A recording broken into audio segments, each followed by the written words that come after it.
The piece of paper sitting on my marble kitchen island was no larger than a business card, but it held the weight of $10 million. I had just checked the numbers 3 times. 10 million. A life-changing amount of money for anyone. I looked up at my husband Marcus, expecting him to sweep me into his arms, to spin me around the room to celebrate the fact that our financial struggles were finally over. Instead, he stared at the ticket, then immediately pulled out his phone and dialed his mother. Less than 10 minutes later, the front door swung open. Beatrice, my 62-year-old mother-in-law, marched into my kitchen like she owned the place. Right behind her was Chloe, my white sister-in-law, carrying a thick leather folder. There were no congratulations, there was no joy or excitement. Beatrice simply slapped a freshly printed power of attorney document right next to my winning ticket and smiled her sweetest, most venomous smile. "You are too inexperienced to handle this kind of wealth, Nia," she told me in a sickly sweet voice. "Just sign this, and I will keep the money safe for you." I did not scream, I did not cry, I did not even argue. I just smiled back, picked up my phone, and made a single phone call. Exactly 2 hours later, my phone buzzed with fraud alerts. All 6 of Beatrice's platinum credit cards had just been declined at the Gucci boutique downtown. The look on her face must have been priceless. Before I continue this story, let me know where you are watching from in the comments below. Hit like and subscribe if you have ever had to stand up to toxic in-laws who tried to manipulate you for their own gain. Now let me take you back to the moment everything unfolded and show you exactly how I took my power back. I am Nia. I am 32 years old and I work as a forensic accountant. My entire career is built on tracking hidden assets, exposing financial fraud, and following the money trail when criminals try to hide their wealth. I spend my days analyzing complex portfolios and testifying in court. But to my husband's family, I was just the poor black girl from the south side of Chicago who somehow tricked their precious son into marriage. Marcus and I had been married for 4 years. He was handsome and charming, but I quickly learned he was also deeply entangled in his mother's financial web. Beatrice liked to portray herself as a pillar of the community. She was the head of the church finance committee, drove a pristine luxury SUV, and wore designer labels from head to toe. What the church and her friends did not know was that I was the one secretly paying the mortgage on that SUV. I was the one who co-signed her credit cards when she secretly filed for bankruptcy 5 years ago. I was the silent financial pillar keeping her grand illusion alive because Marcus begged me to help his family. When Marcus called her about the lottery ticket, I watched his face transform from shock to total subservience. "Yes, Mama," he whispered into the receiver. "Yes, she is right here." He hung up and refused to look me in the eye. He just muttered that his mother was coming over to help us plan. I felt a cold knot form in my stomach. I knew Beatrice well enough to know that plan meant total control. When Beatrice pushed through the front door, the overpowering scent of her expensive floral perfume filled the room. She was dressed in a silk blouse and tailored slacks, looking more like she was arriving at a corporate board meeting than her son's house on a Saturday morning. Chloe trotted in right behind her. Chloe had been married to Marcus's older brother Jamal for 5 years. She loved playing the role of the enlightened white savior in our family, always offering me unsolicited advice about my hair, my tone of voice, and my career choices. Beatrice did not even look at me at first. She walked straight to the kitchen island and stared down at the ticket. Her eyes went wide with a greedy hunger she could not completely disguise. Then she composed herself, smoothing her silk blouse, and turned to me with a look of deep maternal concern. "Nia, sweetheart." Beatrice began, her voice dripping with fake sympathy. "Marcus just told me the incredible news. We are all so blessed. But the Lord tests us with prosperity, and $10 million is a heavy burden for a young woman to carry." She gestured for Chloe to step forward. Chloe opened the leather folder and slid a thick stack of legal papers onto the marble counter. I glanced at the bold heading on the first page: Durable Power of Attorney and Asset Management Agreement. "I know you are probably overwhelmed right now," Chloe said, placing her hand gently on my arm. I pulled my arm away immediately. Chloe sighed, adjusting her posture and giving me a pitying look. Nia, you have to be practical. I know you grew up in the south side of Chicago. People from your background are simply not used to handling this kind of sudden wealth. It is a statistical fact that lottery winners from impoverished areas end up bankrupt within 3 years. We just want to protect you. Just let Mom manage the money. She has years of experience running the church fund. She knows how to invest and distribute the wealth properly. I looked at Marcus. He was standing by the refrigerator, arms crossed, staring intently at the floor. Are you going to say anything to them, Marcus? I asked quietly. Are you going to tell your mother and your sister-in-law that your wife is a certified forensic accountant who handles multi-million-dollar corporate accounts every single day of the week? Marcus shifted uncomfortably and finally looked up. Nia, come on. Mom is just trying to help. We do not know the first thing about the tax implications on $10 million. She has connections. Just sign the paper so we can get the money secured before people start coming out of the woodwork to ask for handouts. The sheer audacity of his statement almost made me laugh out loud. The only people coming out of the woodwork to ask for handouts were standing right in my kitchen. Beatrice tapped her manicured fingernail impatiently against the signature line of the document. I have already set up a family trust, Beatrice explained smoothly, as if it was a done deal. The money will be deposited there. You and Marcus will get a very generous monthly stipend. It is the only responsible way to handle this, Nia. If you hold on to this yourself, your relatives from the south side will drain you dry. I am doing this for your own good. I stared down at the document. It granted Beatrice full authority to move, invest, and spend the funds without my consent. It was a blank check for her to steal my entire future. For years, I had tolerated their snide remarks. I had tolerated Chloe's constant microaggressions. I had tolerated Marcus consistently putting his mother's financial needs before our own marriage. I had quietly paid the bills and fixed their credit scores because I wanted to believe in family. But looking at them now circling me like vultures waiting to pick my bones clean, the last thread of my patience completely snapped. I did not raise my voice. I did not throw them out of my house. Anger would only give them ammunition to call me an aggressive woman, a trope Chloe loved to hint at whenever I disagreed with her.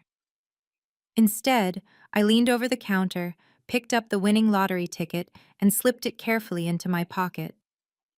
No, thank you, I said, keeping my voice completely even and calm. I think I will manage my own finances. Beatrice's fake maternal smile vanished instantly. Her eyes hardened into dark, furious slits. You ungrateful little girl, she snapped, her true colors finally showing for everyone to see. You have no idea what you are doing.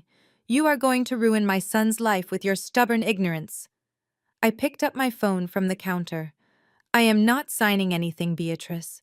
You can take your paperwork and leave my house right now. Chloe gasped, clutching her chest as if she had been physically struck. Nia, that is incredibly disrespectful to your mother-in-law. She is only trying to save you from yourself. I ignored Chloe completely. I unlocked my phone and dialed the private client service number for the National Bank where all of the family accounts were held. Beatrice and Marcus watched in stunned silence as the automated voice prompted me to enter my secure personal identification number. Yes, hello, I said clearly into the phone. This is Nia. I need to activate a level 5 security freeze on all accounts linked to my social security number immediately. Yes, that includes all secondary card holders and authorized users. Effective, right. This second. Beatrice scoffed, crossing her arms over her silk blouse. You are being dramatic, Nia. Locking your little checking account is not going to stop the fact that Marcus is entitled to half of that ticket. I smiled at her, the kind of smile that reaches the eyes but holds absolutely no warmth. I am not locking my checking account, Beatrice. I am locking my credit profile. The profile that is currently acting as the primary guarantor for your luxury auto loan, your personal line of credit, and your 6 platinum credit cards. Beatrice froze. The color drained entirely from her face as the realization hit her. Because her own credit was completely destroyed from her bankruptcy, she had begged me to co-sign for everything she owned. Her entire luxurious lifestyle was built entirely on my perfect credit score. And by freezing it, any new transactions or credit inquiries would be instantly blocked, and her existing lines of credit would be immediately flagged and suspended for review. "Have a wonderful Saturday, Beatrice," I said, ending the call and setting my phone face down on the marble counter.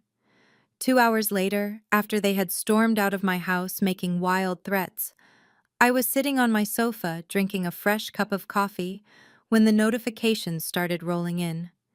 My banking app illuminated my phone screen with a series of bright red alerts. Decline transaction. Gucci. $3,400. Decline transaction. Neiman Marcus. $1,200. Decline transaction. The Capitol Grill. $400. I took a slow, peaceful sip of my coffee. The war had officially begun, and they had no idea that I held all the ammunition. The peace in my living room lasted exactly 45 minutes. I had barely finished my coffee when violent pounding shook my front door. It was not a polite knock. It was the frantic hammering of a woman who had just been publicly humiliated at the checkout counter of a luxury boutique. I did not rush to answer. I set my mug down on the coaster, smoothed the fabric of my trousers, took a deep breath, and walked slowly to the entryway. I wanted them to wait. I wanted them to feel the anxiety of not being in control. When I finally pulled the door open, Beatrice lunged forward, her face flushed dark red with unbridled rage. Marcus was right behind her, looking frantic and breathless, as if he had been sprinting to keep up with his mother's fury. Beatrice pushed past me into the foyer without an invitation, brandishing a handful of useless platinum cards in the air like weapons. "What did you do?" she shrieked, her voice echoing harshly off the high ceilings of my home. I was standing at the register at Gucci with the entire pastoral council's wives behind me. The cashier handed my card back and told me it was declined. Declined? Do you have any idea how embarrassing that was? I had to leave a python skin handbag on the counter while Susan from the choir whispered behind my back, "Turn them back on right now, Naya. Call whoever you need to call and fix this immediately." I closed the front door quietly and leaned against the solid wood. "I told you I was freezing my credit profile, Beatrice. When you freeze the primary guarantor's profile, the bank automatically suspends all authorized user cards to prevent fraudulent activity. It is standard financial procedure when a breach of trust has occurred." "Do not quote bank policy to me, you arrogant little girl," she spat, stepping closer to me until I could smell the overpowering scent of her floral perfume again. "You get on that phone and you fix this. Those are my cards. I pay the minimum balances on them. You have no right to touch my money or dictate how I live my life." I let out a short, dry laugh. The sheer delusion of this woman was almost impressive. I walked over to the console table near the staircase, opened the top drawer, and pulled out a thick manila envelope. I had prepared these documents months ago, but never had the courage to use them. I had always valued the peace of my marriage over my own financial security. But today the peace was gone. "Your money?" I asked, calmly, pulling out the official bank documents and dropping them onto the polished wood of the table. "Let us get one thing very straight right now, Beatrice. You do not have any credit. You do not have any money. 7 years ago, when you filed for Chapter 7 bankruptcy, to avoid losing your house to foreclosure, you came crying to me. You begged me to co-sign your luxury auto loan. You begged me to open those platinum cards in my name and add you as an authorized user so you could maintain your fake socialite image at the church. You told me it was only temporary until you got back on your feet." Marcus stepped forward, holding his hands up defensively. "Nia, keep your voice down. The neighbors will hear you yelling." "Let them hear," I replied, staring him down with a cold intensity. "For 7 years, I have maintained a perfect credit score of 810. I have meticulously managed every single account, ensuring payments were never late, just so your mother could drive a brand new SUV and buy designer clothes she absolutely cannot afford. And yet an hour ago, she stood in my very own kitchen and told me I was too uneducated and inexperienced to manage my own money. If I am so financially incompetent, then it is highly irresponsible for me to remain financially tethered to her. I tapped the stack of documents on the table with my index finger. I called the bank while you were driving over here to scream at me. I did not just freeze the accounts. I formally initiated the process to remove my name as the CO signer on all of your debt. The bank will be sending you a certified notice next week. You have exactly 30 days to refinance the SUV and the credit lines under your own name and your own credit score. If you cannot secure financing by then, the accounts will be permanently closed and the repo men will be coming for that car. Beatrice stared at me, her mouth opening and closing silently. The harsh reality of her situation was finally crashing through her thick wall of entitlement. Without my pristine credit score propping her up, she was a financial ghost. No reputable bank in the country would lend to her. "You vindictive witch," Beatrice hissed, her voice dropping to a vicious, venomous whisper. She turned to Marcus, her eyes brimming with calculated, manipulative tears. "Do you see this, Marcus? Do you see what you married? I told you from the very beginning she was wrong for you. She is a cold-blooded woman who does not know how to sacrifice for her own. A real black woman lifts her family up. She builds generational wealth with her people. She respects her elders. But Nia only cares about herself. She gets a little bit of money from a lucky ticket and immediately turns her back on the village that supported her. The hypocrisy was suffocating. The village had never supported me. The village had been living rent-free on my back for nearly a decade, draining my resources while whispering insults behind my back. Marcus rushed to his mother's side, wrapping an arm around her shoulder protectively. He glared at me, his jaw clenched tight with misplaced anger.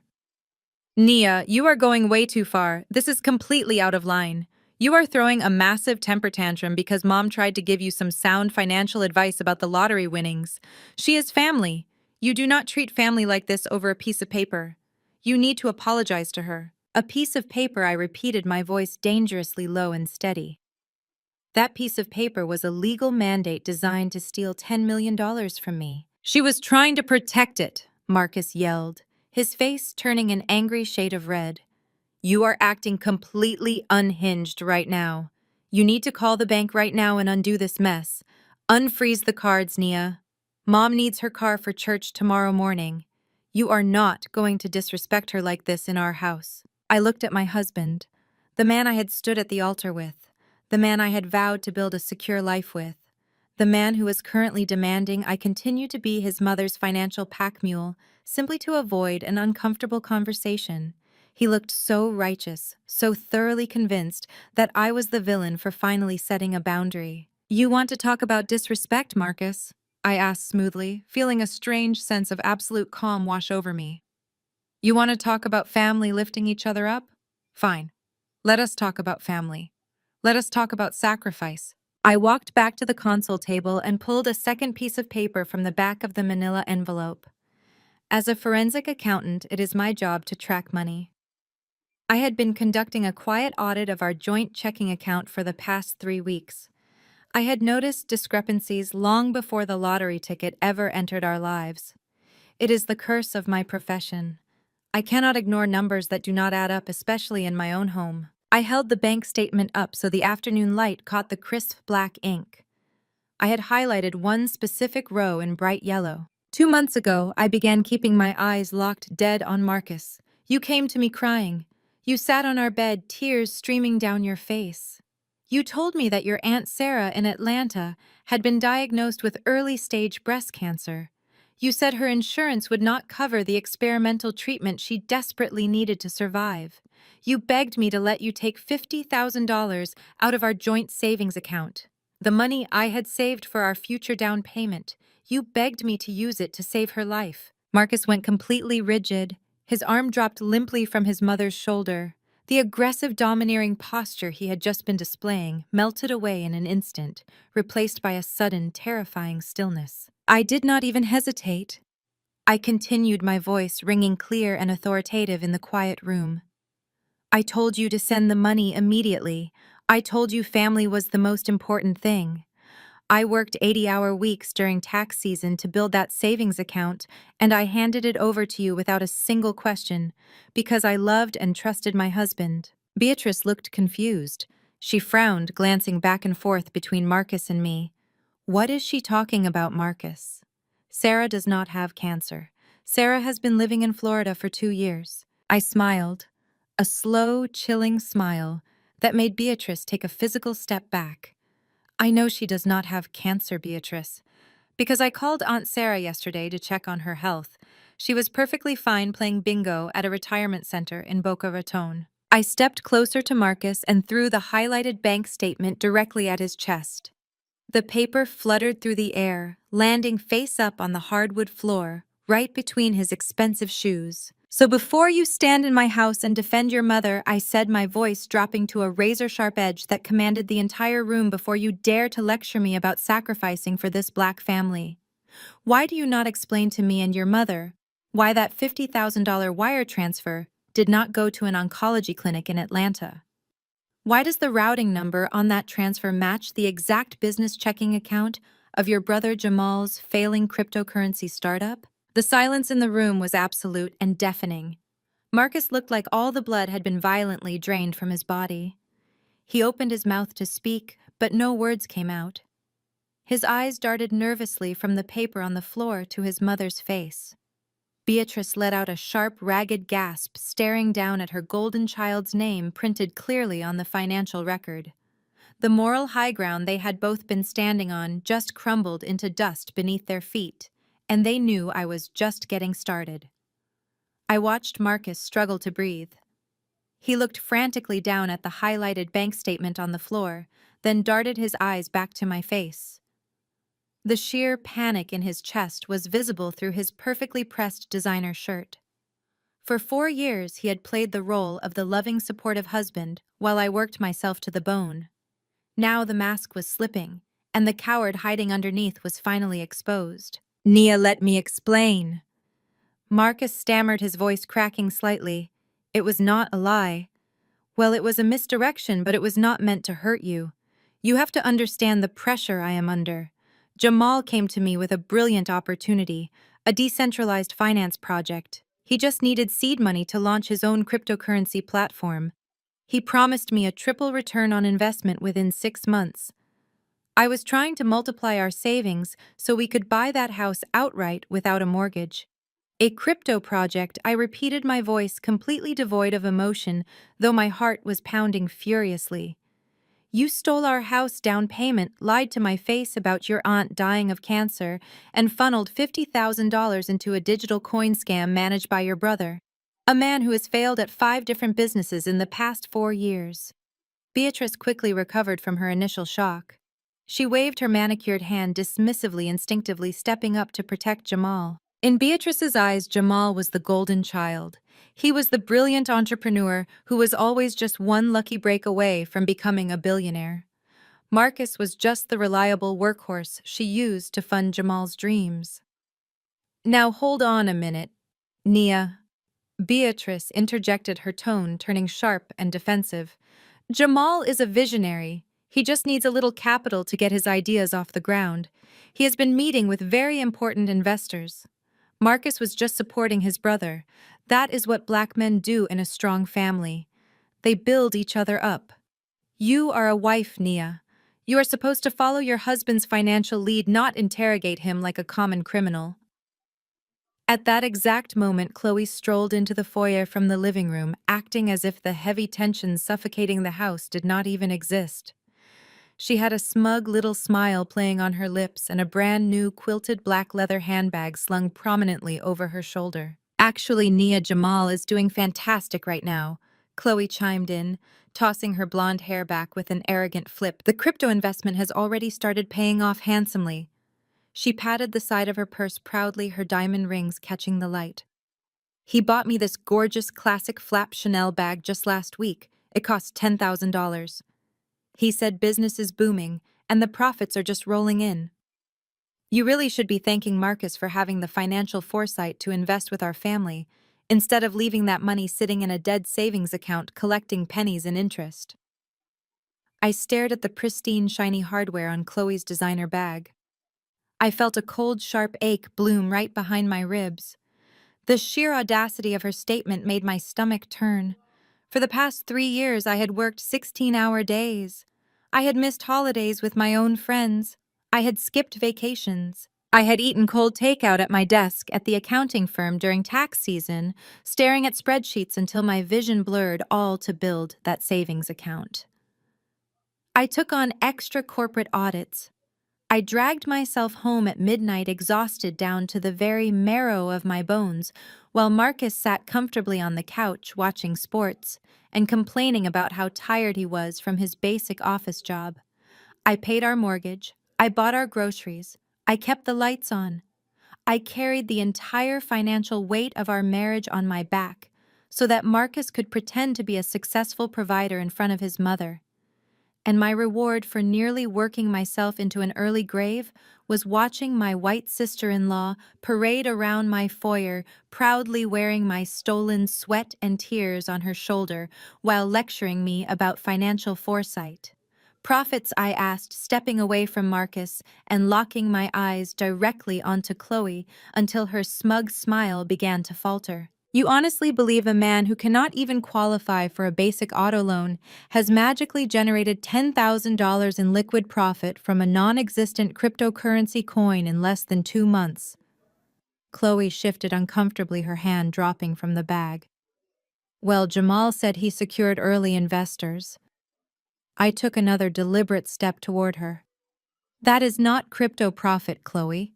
I am a forensic accountant. I track money for a living. I know exactly how funds move, and I know exactly how fast scammers spend stolen cash.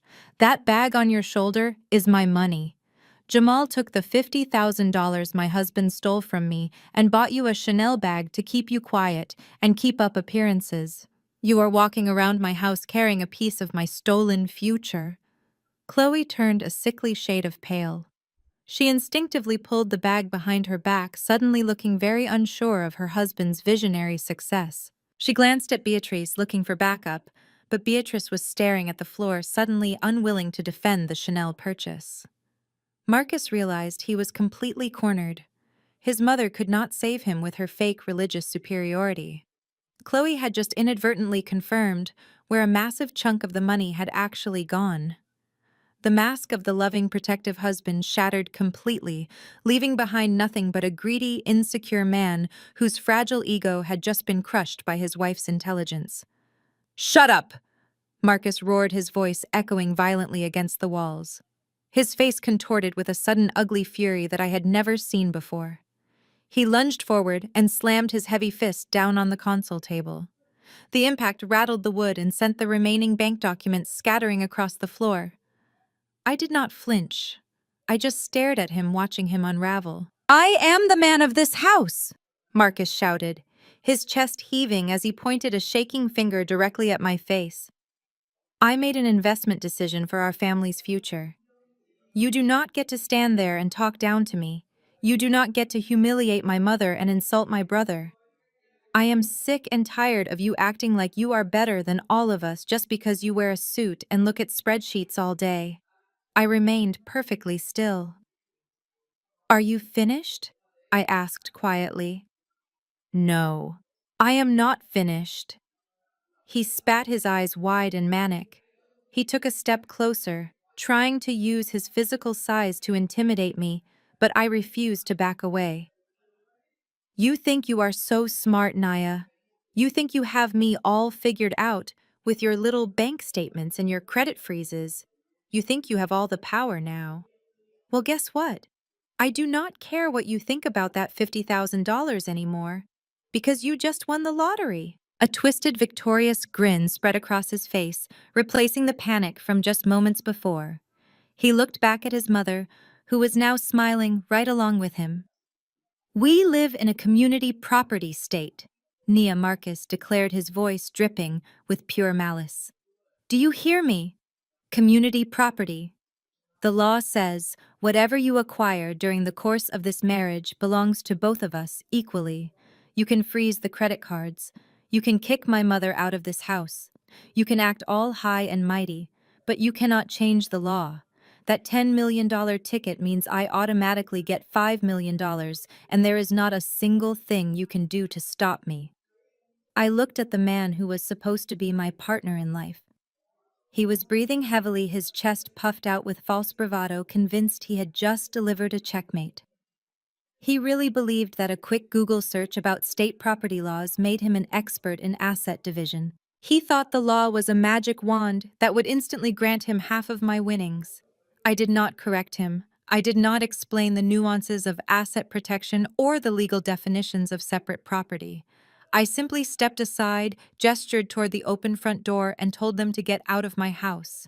They left with their heads held high, practically floating on the delusion of their impending wealth. 4 days passed. 4 days of total silence from Marcus. He did not come home, which I later discovered was because he had moved into a luxury hotel suite downtown, billing it to a credit card he had desperately managed to open before my freeze on his mother's accounts fully triggered a review of his own credit file. He was already spending the $5 million he thought he was guaranteed to receive. Then came the invitation. It was a digital calendar invite sent to my email titled Family Celebration Dinner. The location was L'Étoile, one of the most exclusive Michelin-starred restaurants in the city, where securing a reservation usually took 6 months, and a standard dinner easily ran $1,000 per person. Marcus had attached a brief, smug note to the invitation. It read, "We are celebrating our future. You should come. We need to discuss the legal division of the ticket anyway. Do not embarrass us by not showing up." They wanted a spectacle. They wanted to sit in a room dripping with wealth and force me to capitulate while they gloated over my money. They thought they had backed me into a corner. I dressed meticulously for the occasion. I chose a tailored emerald green suit, pinned my hair back sharply, and slipped my iPad into my leather briefcase. I was not going to a family dinner. I was going to a corporate audit. When the hostess escorted me into the private dining room at the back of the restaurant, the scene was exactly as nauseating as I had anticipated. The room was enclosed in dark mahogany walls with a massive crystal chandelier hanging over a long, polished table. At the far end of the room was a large flat-screen television typically used for corporate lunch presentations. Marcus, Jamal, Chloe, and Beatrice were already seated laughing loudly. The table was covered in plates of imported caviar, raw oysters, and Wagyu beef carpaccio. 3 empty bottles of vintage champagne were already resting in silver ice buckets by the wall. Jamal was holding court, leaning back in his chair with his jacket unbuttoned, swirling a glass of amber liquor. To the moon, Jamal cheered, raising his glass as I walked in. The greatest financial minds always know when to strike. "Marcus, my brother, you are about to be a very wealthy investor." Marcus beamed, raising his own glass to clink against Jamal's. Beatrice clapped her hands together, her face glowing with greedy delight. They did not even pause their celebration to properly acknowledge me. I quietly pulled out a chair at the opposite end of the table and sat down, placing my leather briefcase on the empty chair beside me. "Look who decided to join us," Chloe chirped. She was wearing her stolen Chanel bag slung over the back of her chair, ensuring it was perfectly visible. She signaled a waiter with a snap of her fingers. "Bring her a glass of tap water. She probably wants to keep her tab low tonight." Beatrice leaned across the table, her eyes glittering with malice. "We took the liberty of ordering the tasting menu, Nia. Marcus is picking up the check, of course." "Well, technically you both are. It is community property after all." I folded my hands on the pristine white tablecloth and observed them. It was a fascinating psychological study in human greed. They had absolutely no cash, zero tangible assets, and a mountain of hidden debt. Yet they were sitting in a Michelin-starred restaurant eating caviar because they felt entitled to my luck. Marcus wiped his mouth with a linen napkin and adopted a patronizing, businesslike tone. "Nia, I am glad you came. I have already spoken to a lawyer. He assured me that any lottery ticket purchased during our marriage is a joint asset. I am willing to be reasonable about this. If you agree to sign over my $5 million smoothly, I will not contest your ownership of this house." We can handle this quietly, or we can go to court, and I will let my legal team drag your name through the mud. The choice is yours." He actually believed he was being generous. Before I could even respond to his ridiculous ultimatum, Chloe stood up from her chair and walked down the length of the table toward me. She reached into her designer pocket and pulled out a small glossy piece of paper, sliding it across the table until it rested right in front of my hands. I looked down. It was a promotional coupon for a cheap strip mall salon. 20% off a basic wash and set. "I got this in the mail yesterday and thought of you," Chloe said, her voice dripping with fake concern. "Go fix your hair, Nia. Black women lose their hair easily when stressed. Your edges are probably suffering right now with all this legal drama. Just relax before you head to court to split the money with your husband. You should try to look presentable when you hand over the check." Jamal chuckled loudly from the other end of the table. Beatrice smiled and took another sip of her champagne, thoroughly enjoying the blatant disrespect. They were waiting for me to snap. They wanted the angry black woman stereotype so they could feel justified in their thievery. They wanted me to yell, to throw the glass of water, to cause a scene in this fine dining establishment. I did not get angry. My heart rate did not even elevate. I picked up the cheap salon coupon, folded it neatly in half, and pushed it back toward Chloe. "Thank you, Chloe," I said, my voice smooth and perfectly calibrated.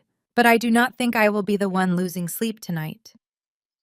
I reached into my briefcase and pulled out my iPad. I stood up, walked over to the mahogany wall, and tapped the smart control panel. The massive flat-screen television at the end of the room flickered to life. I swiped my iPad screen wirelessly, mirroring my display directly onto the 70-inch monitor. The bright glare of a complex financial spreadsheet instantly illuminated the dim room. The laughter died in Jamal's throat. Marcus set his champagne flute down heavily, spilling a few drops onto the tablecloth. "What are you doing?" Marcus demanded, his patronizing tone completely evaporating. "Turn that off. We are having a private dinner." "This is highly relevant to our private dinner," I replied, stepping back so they all had a clear view of the screen. "You brought up community property, Marcus. You brought up the legal division of assets and debts. I just wanted to make sure we were all on the exact same page regarding the financial health of this family before you start spending millions you do not have." I tapped a cell on my iPad, expanding a massive block of red numbers on the screen behind me. It was a forensic trace I had completed over the last 48 hours. It tracked every single wire transfer, every fake invoice, and every offshore routing number associated with Jamal's supposed cryptocurrency business. "You see, Jamal?" I began pacing slowly behind my chair. "Your crypto project is not an actual blockchain network. It is a very poorly constructed shell company registered in Delaware. A shell company that currently has absolutely zero digital assets, but possesses a rather impressive amount of undocumented income from highly questionable overseas investors." Jamal's face drained of color. He shot a panicked look at Marcus. Chloe stepped back from me, her arrogant smile replaced by genuine confusion. "What is she talking about, Jamal?" Chloe asked, her voice trembling slightly. I did not let Jamal answer. I tapped the screen again, bringing up the official corporate registration documents. I zoomed in on the signature line for the chief executive officer. "Let us see if that money is enough to cover your husband's shell company debt, Chloe." Jamal slammed his hand down on the polished mahogany table, knocking over his glass of amber liquor. The expensive crystal shattered against the heavy plates, but nobody moved to clean it up. "Turn that screen off right now," Jamal demanded, his voice cracking with a sudden desperate panic. "You have absolutely no right to hack into my private business affairs." I did not flinch at his outburst. I stood perfectly still, holding the remote control for the presentation screen. "I have every right, Jamal," I replied, my voice echoing clearly in the stunned silence of the dining room. "When your private business affairs are funded by money stolen directly from my joint savings account, it becomes my business. You all seem to have forgotten what I actually do for a living. I do not just sit in a cubicle and balance checkbooks. I am a forensic accountant. I dismantle complex financial frauds for breakfast.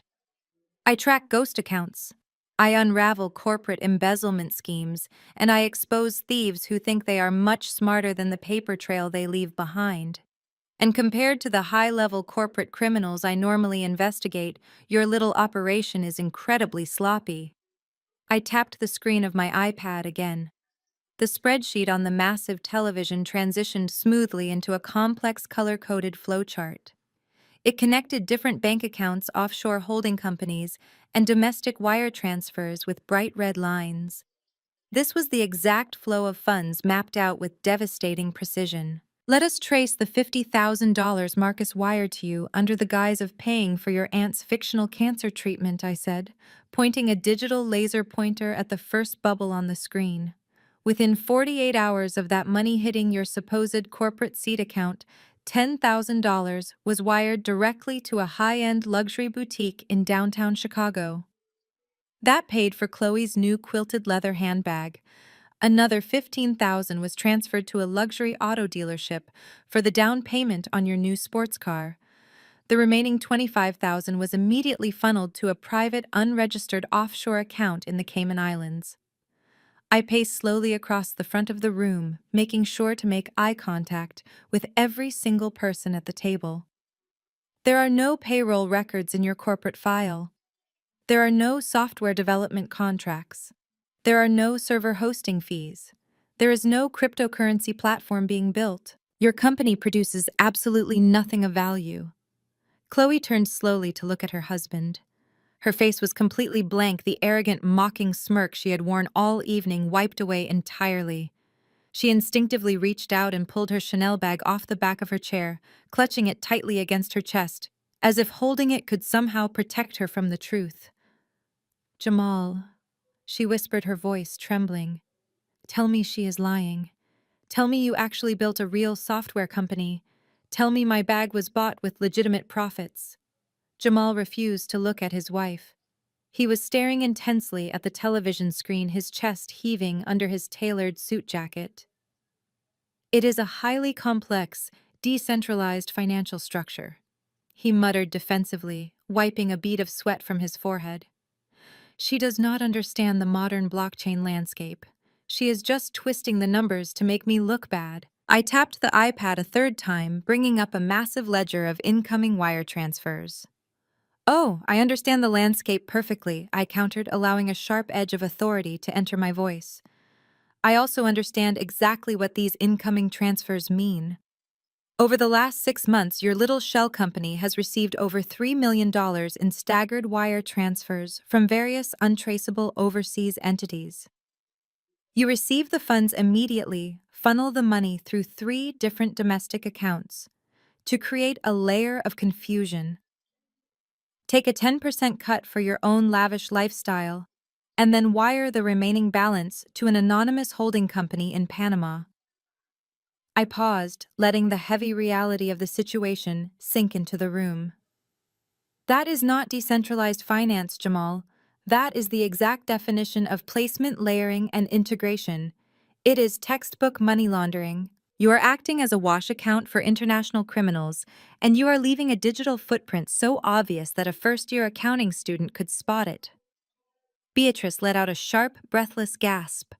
She gripped the edge of the mahogany table, her knuckles turning bone white against the pristine tablecloth. The color drained completely from her face as the untouchable, respectable image of her golden son shattered into a million pieces right before her eyes. The brilliant entrepreneur she had bragged about to everyone at her church was nothing more than a common financial mule. "No," Beatrice whispered, shaking her head frantically from side to side. "No, I refuse to believe this. That is a lie. Jamal is a good God-fearing man. He is a visionary. He is building generational wealth for this family. You manipulated these numbers, Nia. You hacked into his accounts and altered the records because you are jealous of his success. You are a bitter, cold woman trying to destroy a black man who is finally making something of himself. Numbers do not possess the capacity to lie." Beatrice said softly, looking directly at the woman who had tormented and belittled me for years. "People lie. Your son has been lying to you, to his wife, and most importantly, to the federal government. He is not a visionary. He is a criminal, and he is a very careless one at that." Marcus finally found his voice. He stood up abruptly, nearly knocking his heavy wooden chair over backward. He tried to puff out his chest and project authority, though his hands were trembling visibly at his sides. He pointed an aggressive finger at me from across the room. "Enough," Nia, Marcus shouted, trying to hijack the narrative and steer the conversation back to his primary obsession. "I do not care what Jamal is doing with his business. That is between him and his private investors. This dinner is not about his startup. This dinner is about our money. You are throwing these fancy charts on the screen to distract us from the fact that you owe me $5 million from that lottery ticket." He took a step toward me, his face twisting into an ugly sneer. "If you think showing a few complex spreadsheets is going to scare me away from claiming what is legally mine, you are out of your mind. I know my rights. My lawyer made it very clear. Whatever you win during this marriage is community property. So you can put your little iPad away, sit down and write me a check. If Jamal has some minor accounting issues with his business, we will use my $5 million to hire him a good corporate lawyer to sort it out.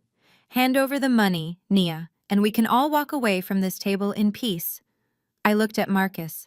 The sheer magnitude of his ignorance was truly staggering. He was so blinded by his greed, so entirely focused on the millions he thought he had won, that he could not see the massive legal avalanche suspended directly above his head, waiting to crush him. I took a slow, deliberate breath and walked back over to the smart control panel. I tapped the screen one final time. The money laundering flowchart disappeared, replaced by a scanned copy of the official Articles of Incorporation for Jamal's company, filed in the state of Delaware. I used 2 fingers to zoom in, magnifying the document until it filled the entire 70-inch screen. I focused entirely on the section listing the designated corporate officers. "You want $5 million fine?" I asked, my voice dropping to a low, absolute calm that commanded the total attention of the silent room. "You love quoting community property laws. You love bragging about how everything we acquired during this marriage is split equally down the middle. But you clearly did not read the entire legal statute, Marcus." I stepped aside and aimed the digital laser pointer directly at the massive screen. Because community property does not just apply to positive assets. It applies to liabilities, it applies to financial burdens, and it applies to any legal obligations taken on during the course of the marriage. I traced the bright red laser dot slowly underneath the signature line on the massive legal document. When Jamal set up this fraudulent shell company to wash dirty money, he knew he was playing an incredibly dangerous game. He knew he had a terrible credit history, a string of failed businesses, and multiple civil judgments against him. So he did not put his own name down as the chief executive officer. He needed a clean, reliable frontman, someone with a steady corporate job, a pristine background, and a naive, blind sense of family loyalty. Someone who would eagerly sign electronic documents without ever reading the fine print, just because his older brother asked him to. Marcus stopped breathing. He squinted at the bright television screen. His eyes widened in absolute paralyzing horror as he read the name printed boldly on the legal registration document. His own name. Marcus Vance. "Jamal listed you as the sole legal frontman and registered agent for this company." I stated clearly, letting the devastating words echo off the mahogany walls. "You are the chief executive officer on paper, Marcus. You are the one legally responsible for every single fraudulent wire transfer that has passed through those accounts." Marcus collapsed back into his chair, as if his legs had suddenly been severed. He stared at Jamal, his mouth hanging open in silent terror. Jamal quickly looked away, staring at his shoes, refusing to meet his brother's panicked eyes. "And it gets worse," I continued, showing absolutely no mercy. "Because this shell company has moved over $3 million of undocumented income, it triggered an automatic audit flag in the federal banking system. I ran a quiet check on the corporate tax identification number this morning. This company has not paid a single cent in federal taxes since its inception." I leaned forward, resting my hands on the table, looking directly into my husband's terrified eyes. The Internal Revenue Service is currently preparing to issue a massive penalty for corporate tax evasion. The estimated debt, including back taxes, fraud fines, and federal penalties, is sitting right around $2 million. Since you are the CEO, Marcus, that debt belongs entirely to you. You want $5 million? Fine. But do you know Jamal listed you as the legal frontman responsible for liabilities? That $2 million tax debt is community property too. I did not stay for dessert. I closed my iPad, slipped it back into my briefcase, and walked out of the private dining room, leaving Marcus and his family to stare blankly at the $2 million tax liability glowing on the 70-inch screen.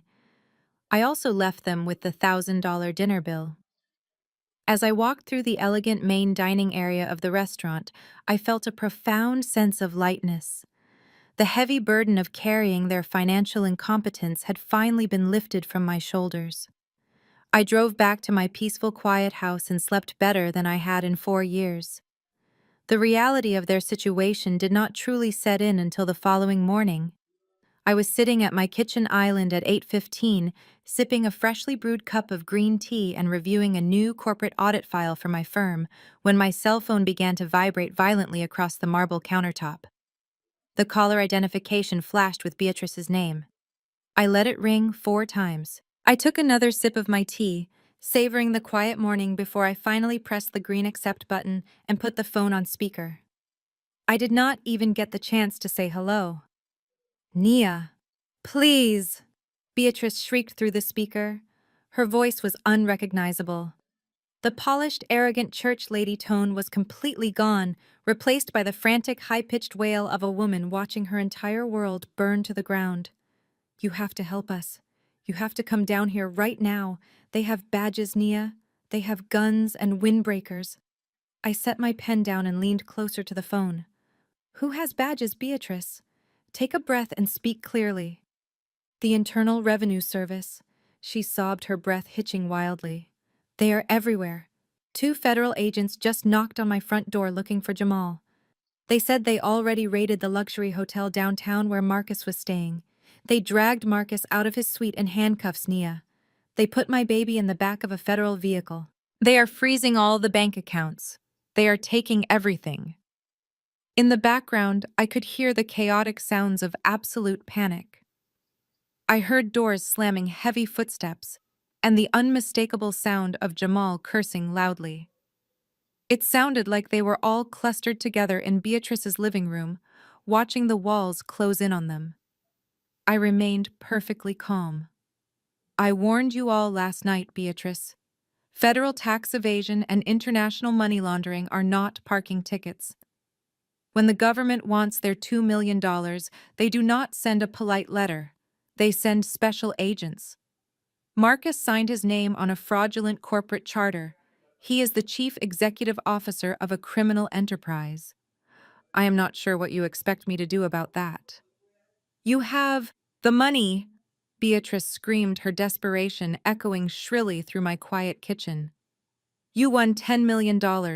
You have to call the bank and wire the funds to the federal government. Pay the $2 million fine, Nia. Pay the back taxes. Tell them it was a simple accounting mistake. If you pay them, they will let Marcus and Jamal go. You can fix this with one phone call. You have the power to save this family. I picked up my pen again and tapped it rhythmically against my notepad. You want me to use my money to bail out 2 grown men who stole from me, lied to me, and tried to legally extort me for half of my winnings. You are his wife. Beatrice cried out, completely ignoring my logic. You took a vow before God. And it is not just the boys, Nia. I am ruined. My reputation is completely destroyed. She broke down into loud, ugly sobs, the kind of deep chest-heaving cries that stripped away all her fake dignity. Through the phone, I finally heard the real reason Beatrice was so hysterical. Jamal made a donation. Beatrice confessed, her voice trembling so violently I could barely understand her. He wanted to make me look good in front of the pastoral council. 2 months ago, he wrote a $200,000 check from his business account directly to the church's new recreation center fund. He told me it was a charitable tax write-off. The church board named the new fellowship hall after our family. Everyone clapped for me. Everyone praised me for raising such a successful, generous black man. I closed my eyes and sighed. The sheer stupidity of their actions was astounding. They did not just launder dirty money through personal accounts, they dragged a registered nonprofit religious organization into a federal financial crime. Let me guess, I said coldly. The federal agents did not just knock on your door this morning. They knocked on the pastor's door, too. Yes, Beatrice wailed.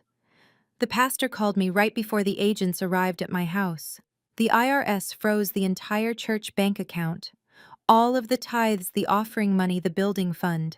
It is all locked down because it is mixed with Jamal's dirty crypto money. The pastor is furious. The church board called an emergency meeting and formally stripped me of my title as chairwoman. They are threatening to press charges against me for introducing illicit funds into the congregation.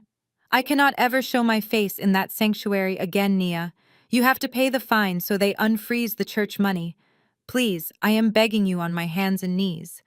The woman who had spent the last 4 years treating me like dirt, who had told me I was too uneducated to handle money, was now openly begging for her life. It was a pathetic, miserable display. Listen to me very carefully, Beatrice, I said, my voice dropping to a hard, uncompromising register. I will not spend a single penny of my money to fund a criminal enterprise. I will not pay the IRS. I will not bail Marcus out of federal holding. And I will certainly not buy back your fake reputation at a church you used to belittle others. You all dug this massive hole with your greed, and now you can sit in it. I highly suggest you stop crying and start calling public defenders. Before Beatrice could respond, another voice cut through the speakerphone. It was sharp, hysterical, and dripping with venom. "Give me the phone!" Beatrice Chloe screamed in the background. I heard a brief scuffle, the sound of the phone dropping, and then Chloe's frantic voice came through loud and clear. "Nia, you listen to me!" Chloe demanded, her breathing fast and erratic. "You cannot just leave us hanging like this. If the feds take everything Jamal owns, they take everything I own. They will seize my house. They will take my cars. I am not going down for this. I did not sign those corporate papers. I am an innocent spouse.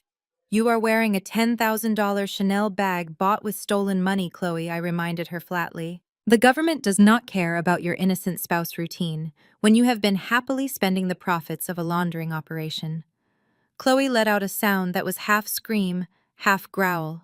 She was completely losing her mind. The privileged, arrogant, white savior persona had entirely vanished. She realized she was strapped to a sinking ship, and she was ready to drown everyone else to save herself. I heard her turn away from the phone, her voice echoing as she directed her wrath entirely at Jamal. "You stupid, useless man," Chloe shrieked at her husband. "You promised me we were rich. You told me you were a genius.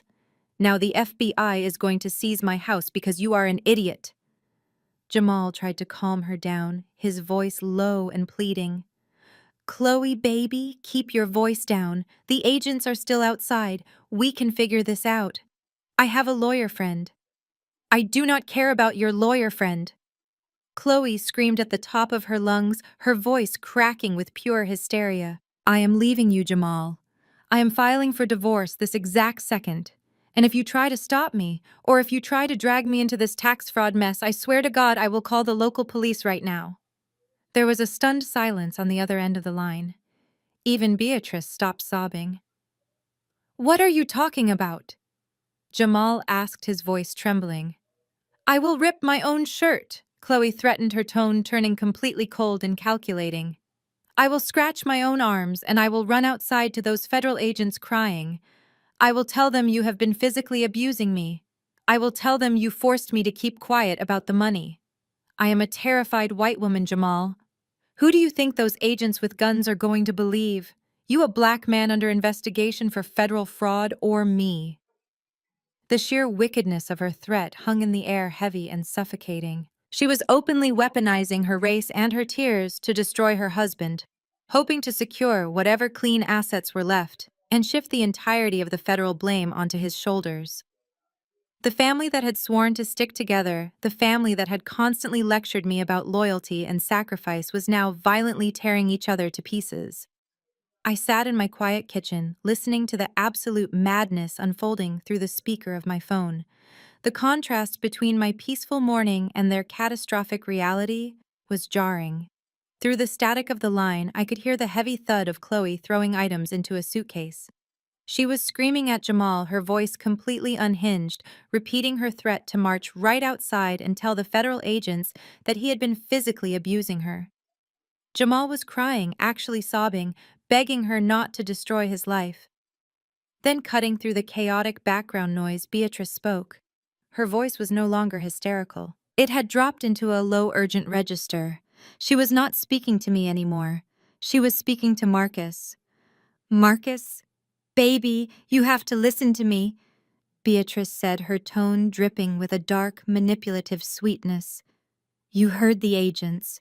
You heard what they are threatening to do to your brother. They are going to lock him away. They are going to ruin his future. There was a brief pause on the line. When Marcus finally responded, his voice sounded incredibly small, like a terrified child trapped in a grown man's body. What do you want me to do, Mama? They have my name on the corporate charter. They have me listed as the chief executive officer. Exactly? Beatrice replied quickly, almost too quickly. Your name is already on the paperwork, Marcus. The government already thinks you are the one running the company. If you just step up and take full responsibility, they will let Jamal go. You can tell them Jamal was just an innocent employee following your directions. The silence that followed was so profound it felt like the air had been sucked out of the room. I leaned closer to the phone, hardly believing what I was hearing. Even Chloe stopped screaming for a moment. You want me to confess to federal tax evasion and international money laundering? Marcus asked, his voice trembling so violently the words barely formed. You want me to go to federal prison so Jamal can walk free? Beatrice let out a long, shaky sigh as if she was the one carrying the ultimate burden. You have to understand the bigger picture, Marcus. Jamal has a brilliant mind. He is an entrepreneur. He has so much potential to build generational wealth for this family. He just made a few careless mistakes with his investors. But you, Marcus, you just have a regular office job. You are reliable. You are steady. You could survive a few years in a minimum security camp. Jamal is too sensitive. He would not last a week in a place like that. It would break him. But it will not break me, Marcus asked, his voice cracking completely. Mama, I could lose decades of my life. I will have a federal felony on my record. My life will be over. You are being dramatic, Beatrice scolded, her tone hardening, entirely devoid of maternal warmth. You have Nia. She just won $10 million. She can hire the best defense attorneys in the country to reduce your sentence. She can pay the fines. Jamal does not have anyone to protect him right now except us. Chloe is packing her bags to leave him. You have to do this for your brother Marcus. It is your duty to this family. You have always been the strong one. You have always been the one to support him. I listened as the reality of his entire existence crashed down around him. For his entire life, Marcus had idolized his mother. He had bent over backward to please her. He had stolen from his own wife, destroyed his own marriage, and ruined his own financial future just to secure Beatrice's approval. And in her eyes, he was completely expendable. He was nothing more than a human shield designed to take the bullets meant for her golden child. He was the sacrificial lamb, and she was eagerly pushing him onto the altar. Marcus let out a sound that I will never forget.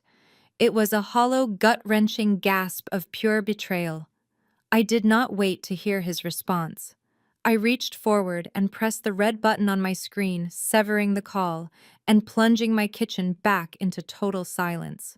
I took a deep breath, picked up my pen, and went back to my corporate audit file. Their circus was no longer my problem. 2 days passed. The local news stations picked up the story. The federal raid on the luxury downtown hotel made the evening broadcast complete with blurry footage of federal agents carrying boxes of documents out of Jamal's leased office space. The scandal surrounding the church was even worse. Reporters swarmed the sanctuary steps demanding answers about the frozen charity funds and Beatrice's sudden resignation from the pastoral council. The untouchable, arrogant facade of my husband's family had been entirely dismantled in less than 48 hours. I assumed that Marcus, having faced the ultimate betrayal by his mother, would experience a profound awakening. I thought the shock of realizing he was completely disposable to the family he had fiercely protected would bring him to his knees. I expected him to call me begging for forgiveness, admitting that I had been right all along. But I had severely underestimated the destructive power of a fragile male ego. Marcus could not handle the truth. He could not accept that he had destroyed his own life for a mother who did not truly value him. Confronting that reality would completely break him. So instead of taking accountability, instead of directing his anger at the brother who used him or the mother who tried to sacrifice him to the federal government, Marcus redirected every ounce of his hatred and humiliation directly at me. In his twisted, panicked mind, I was the villain. If I had simply signed the power of attorney document, they would have had the $10 million to pay off the offshore investors. If I had not exposed the shell company at the restaurant, the government might not have moved so quickly. If I was a compliant, obedient wife, I would be standing by his side, emptying my bank accounts to save him from prison. Because I refused to be a victim, I became the target of his absolute fury. He was facing millions in federal fines and the very real threat of a lengthy prison sentence. He was desperate, cornered, and incredibly dangerous. He needed a war chest, and he still firmly believed that half of my lottery ticket belonged to him. On Wednesday afternoon, I was sitting at my desk in my downtown accounting office when the receptionist buzzed my phone. She sounded confused and slightly alarmed. "Nia, there is a gentleman out here to see you. He refused to give his name, but he says he has a legally binding delivery for you. Send him back," I said, keeping my voice steady. A moment later, a tall man in a cheap suit walked into my office. He did not smile or introduce himself. He simply walked up to my desk, dropped a thick, heavy manila envelope right on top of my keyboard, and snapped a quick photograph of me sitting there with his cell phone. "You have been served," the man said flatly, turning on his heel and walking out the door. I stared at the thick envelope. I reached out, broke the seal, and pulled out a massive stack of legal documents stamped with the official seal of the family court. I flipped to the first page. It was an emergency petition for divorce filed on the grounds of irreconcilable differences and financial abuse, but it was the name of the attorney listed at the top of the page that made my stomach tighten. Marcus had not hired a standard divorce lawyer. He had retained Richard Vance, a notoriously aggressive shark of an attorney who specialized in high-asset, high-conflict divorces. The man was famous in the city for destroying spouses hiding assets and dragging out court battles for years, until the opposing party was completely bankrupt from legal fees. He only took cases on contingency when he knew there was a massive payout at the end. I flipped to the second document in the stack, and my blood ran cold. It was an ex parte emergency injunction. Marcus and his shark attorney had bypassed the standard hearing process by claiming I was a flight risk actively trying to conceal marital assets. They had petitioned a judge behind closed doors completely without my knowledge, demanding an immediate total freeze on the $10 million lottery payout until the divorce was finalized. I read the final paragraph of the judge's order. It stated that as of 9 o'clock this morning, the State Lottery Commission was legally barred from dispersing any funds to my accounts. Marcus had officially frozen my winnings. He wanted his $5 million and he was fully prepared to burn me to the ground to get it. I was still holding the heavy stack of legal papers when the frosted glass door of my office swung open. There was no polite knock. There was no warning buzz from the receptionist. Instead, two uniformed city police officers stepped directly into my private workspace. Their hands rested casually near their duty belts, scanning the room, as if I were a dangerous fugitive rather than a corporate accountant sitting behind a mahogany desk. Right behind the officers walked Marcus. He was wearing a brand new, sharply tailored navy suit that he had undoubtedly purchased on a credit card he could not afford. His chest was puffed out, his chin tilted up in a textbook display of unearned arrogance.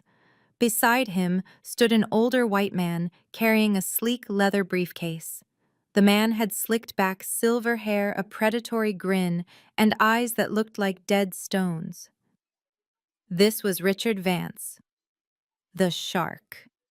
Ma'am, we are here on a civil standby to ensure the peaceful delivery of a court summons. The taller police officer announced, his voice loud enough to echo into the hallway where my coworkers were undoubtedly watching. It was a completely unnecessary intimidation tactic. A process server had already handed me the initial petition. Bringing uniformed police officers into a corporate accounting firm was a calculated move designed to embarrass me, to make me feel small, and to force me into submission under the guise of legal authority. I did not panic. I calmly placed the judge's order down on my desk, folded my hands together, and looked directly at my husband. "Hello, Marcus," I said smoothly. "I see you brought an audience." Marcus smirked, stepping out from behind the officers. He walked right up to my desk and leaned over it, planting his palms on the polished wood. "You thought you could outsmart me, Nia?" He sneered, his voice dripping with venomous satisfaction. "You thought you could just freeze my mother's accounts, embarrass my family, and walk away with $10 million. But you forgot who you are dealing with. I told you I know my rights." Richard Vance stepped forward, gently pushing Marcus aside to take control of the room. He did not introduce himself. He simply opened his leather briefcase, pulled out a second stack of documents, and dropped them onto my desk with a heavy, dramatic thud. "Listen to me very carefully, young Lady Vance," began, his tone dripping with the kind of condescending patriarchy that made my skin crawl. "You have played a very dangerous game of financial hide-and-seek with my client. The family court judge was absolutely appalled when I presented the evidence of your sudden lottery windfall and your subsequent attempts to financially isolate your husband. The injunction you are holding means you cannot touch a single dime of that money. It is locked in an escrow holding account, and it will stay there for years while we drag you through endless litigation." Vance leaned closer, his dead stone eyes locking onto mine. "You are a forensic accountant. You understand the cost of drawn-out legal warfare. By the time I am finished billing my hours, and by the time the court appoints forensic auditors to comb through every single receipt you have generated for the last 4 years, that $10 million will be entirely eaten up by legal fees. You will walk away with absolutely nothing." He tapped the new stack of documents he had just dropped on my desk. "Or you can make the smart choice today. This is a binding settlement agreement. It stipulates a clean 50-50 split of the lottery winnings, minus my legal fees, of course.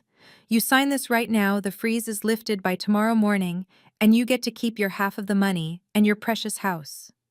I looked from the arrogant lawyer to my smug husband. They truly believed they had executed a masterstroke. They thought the sight of the police officers, the threat of endless litigation, and the frozen bank accounts would completely break my spirit. "And if I refuse to sign your extortion paperwork?" I asked, my voice remaining perfectly even and detached. Marcus let out a short, cruel laugh. He walked around to the side of my desk, invading my personal space. "If you refuse, Nia, I am not just taking you to court. I am taking you to the press." He pulled his cell phone from his pocket and tapped the screen. "I have the personal cell phone number for the senior investigative reporter at the city's largest news network. They already covered the federal raid on Jamal's office. They are hungry for a follow-up story. How do you think the public will react when they find out the wife of the man being investigated for federal tax fraud just won $10 million and is refusing to help his innocent family?" Marcus leaned down until his face was only inches from mine. "I will go on live television. I will tell the entire city that you are a greedy, vindictive gold digger who hit the jackpot and immediately threw her black husband to the federal wolves to save herself. I will tell them you are hoarding wealth while my mother loses her church and my brother faces prison. Your reputation in the corporate accounting world will be completely destroyed. No firm will ever hire you again. You will be toxic." The two police officers shifted uncomfortably by the door, clearly realizing they had been brought in to facilitate a blackmail attempt, but they said nothing. "You have exactly 24 hours," Marcus stated, his voice ringing with absolute finality. "You sign that settlement agreement and wire $5 million to Richard's trust account by noon tomorrow, or I make the phone call and destroy your life. Have a great day at work, sweetheart." Marcus turned around, adjusting his expensive suit jacket, and marched out of my office like a conquering king. Richard Vance gave me one last patronizing smile, tapped the desk twice, and followed his client out the door. The two police officers tipped their hats awkwardly and exited, pulling the frosted glass door shut behind them. The sudden silence in my office was deafening. The air was thick with the lingering scent of Marcus's expensive cologne and the heavy weight of his ultimatum. I stood up slowly from my leather chair. If someone were standing outside the glass walls of my office looking in, they might think they were watching a terrified, defeated woman whose entire world had just collapsed. They might think I was trapped in a corner with no way out. But my posture was perfectly straight. My breathing was slow, measured, and completely calm. My heart rate had not elevated a single beat during their entire theatrical performance.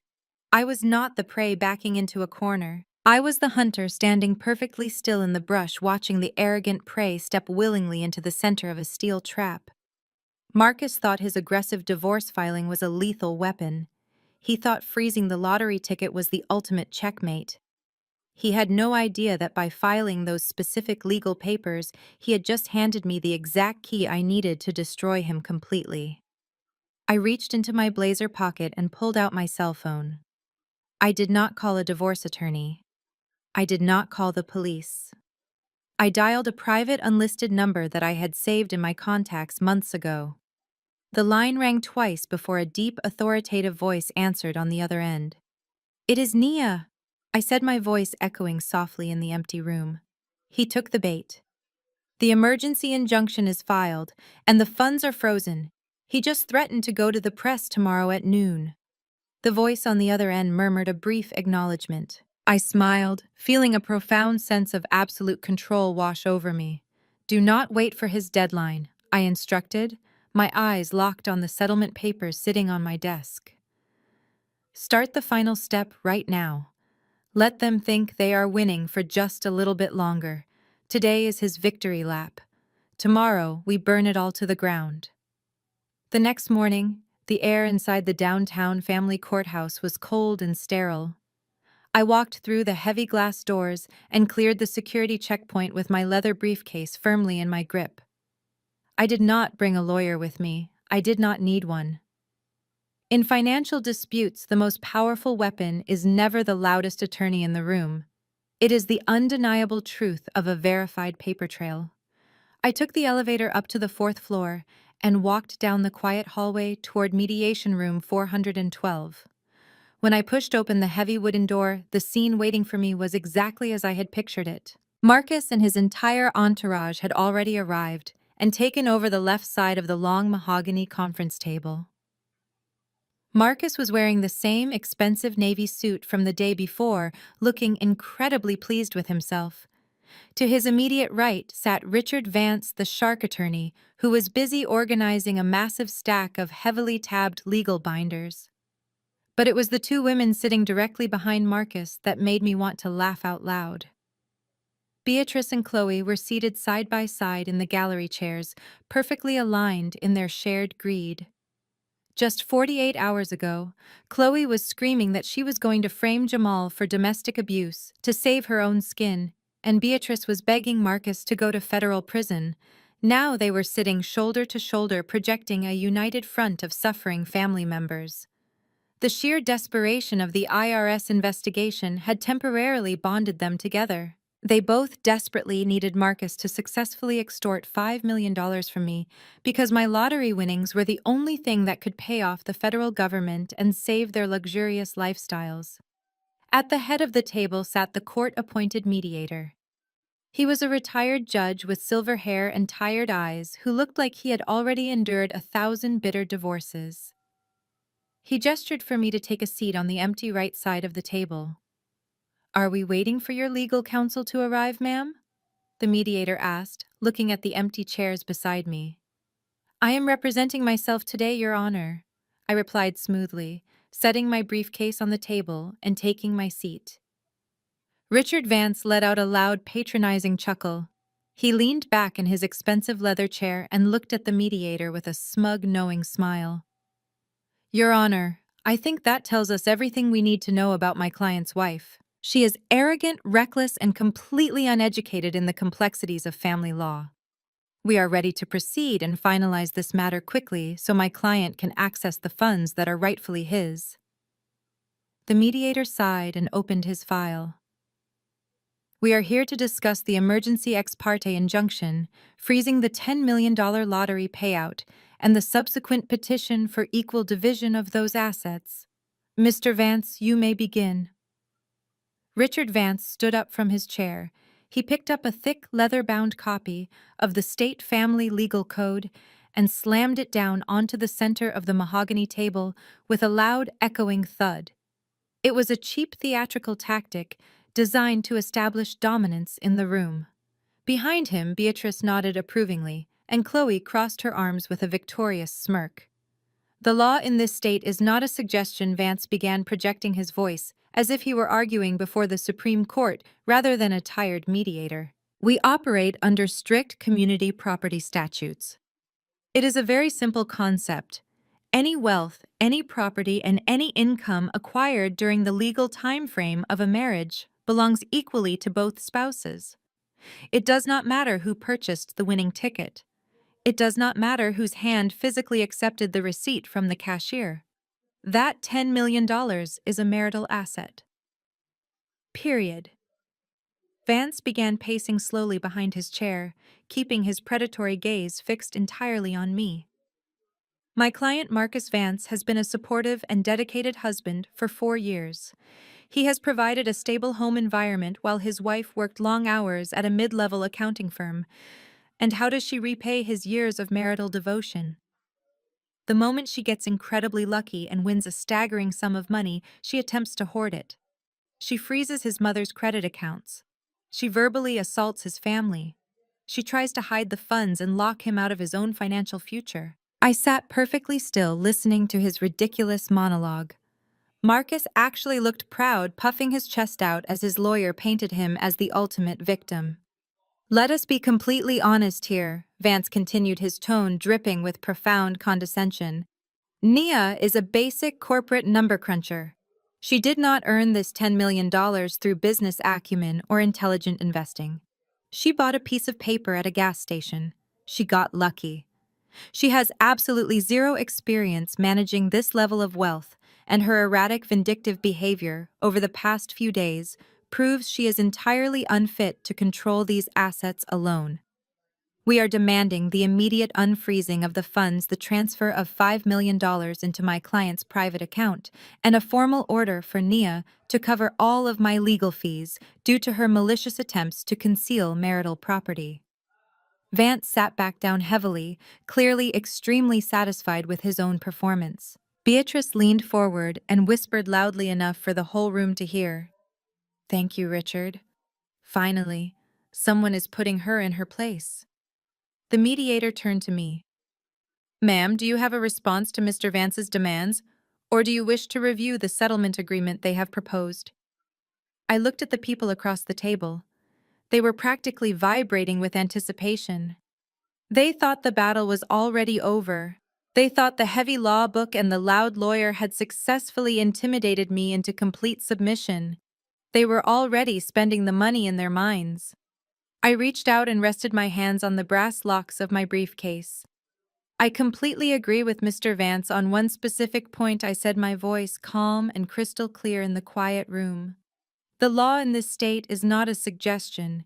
It is absolute. And community property statutes are indeed very clear regarding assets acquired during a marriage. Marcus smirked and whispered something to his lawyer. He thought I was surrendering. He thought I was finally bowing down to his superior strategy. However, I continued slowly releasing the brass locks with 2 sharp clicks. Mr. Vance made a rather fatal assumption during his passionate speech. He assumed that I purchased the winning lottery ticket using marital funds. He assumed I used my standard payroll checking account or the joint savings account that my husband so generously drained to fund a federal money laundering operation. Vance frowned slightly, his thick eyebrows pulling together in sudden confusion. "What are you talking about?" he demanded, his patronizing tone slipping just a fraction. I opened my briefcase. I did not pull out a massive stack of legal binders. I did not have a heavy law book to slam on the table. I simply reached inside and pulled out a single crisp piece of paper.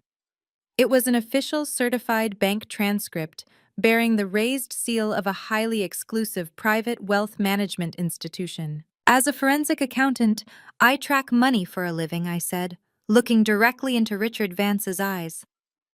"I know exactly how to compartmentalize funds. I know how to trace a dollar from its point of origin to its final destination. And more importantly, I know the exact legal definition of separate property." I slid the single piece of paper slowly across the polished mahogany table until it rested directly in front of the arrogant lawyer.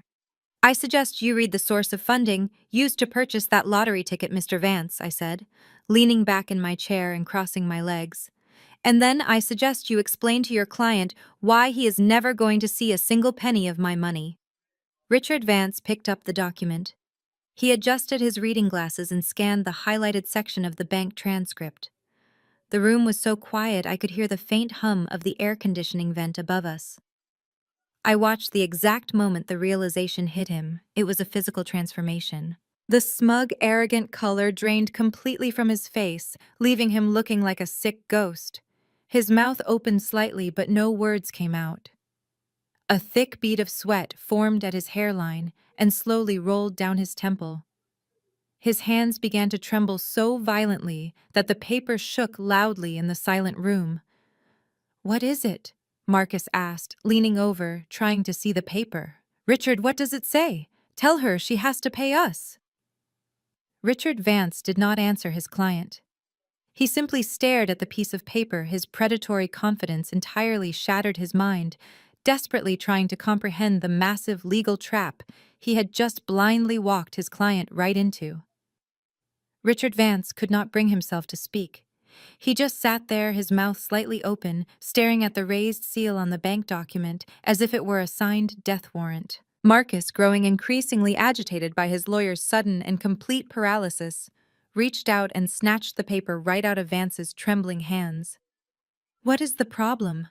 Marcus demanded, his eyes darting aggressively across the page. "It is just a bank statement. It shows a withdrawal of $10 at a gas station. So what? That proves she bought the ticket during our marriage. Tell the judge to grant the petition and give me my money." I leaned forward, resting my forearms on the cool mahogany table. "You really should let your attorney explain the law to you before you start spending millions. You do not have Marcus." I turned my attention to the court-appointed mediator, who was now leaning forward with genuine interest, his tired eyes suddenly very alert. "Your Honor." I began, keeping my voice steady and professional. "Mr. Vance spent a great deal of time lecturing this room about the absolute nature of community property statutes, and he is correct. In this state, the law dictates that the majority of income earned and assets acquired during a marriage are subject to an equal 50-50 division upon divorce." I paused, letting my eyes sweep across the terrified faces of Beatrice and Chloe before landing dead center on Marcus.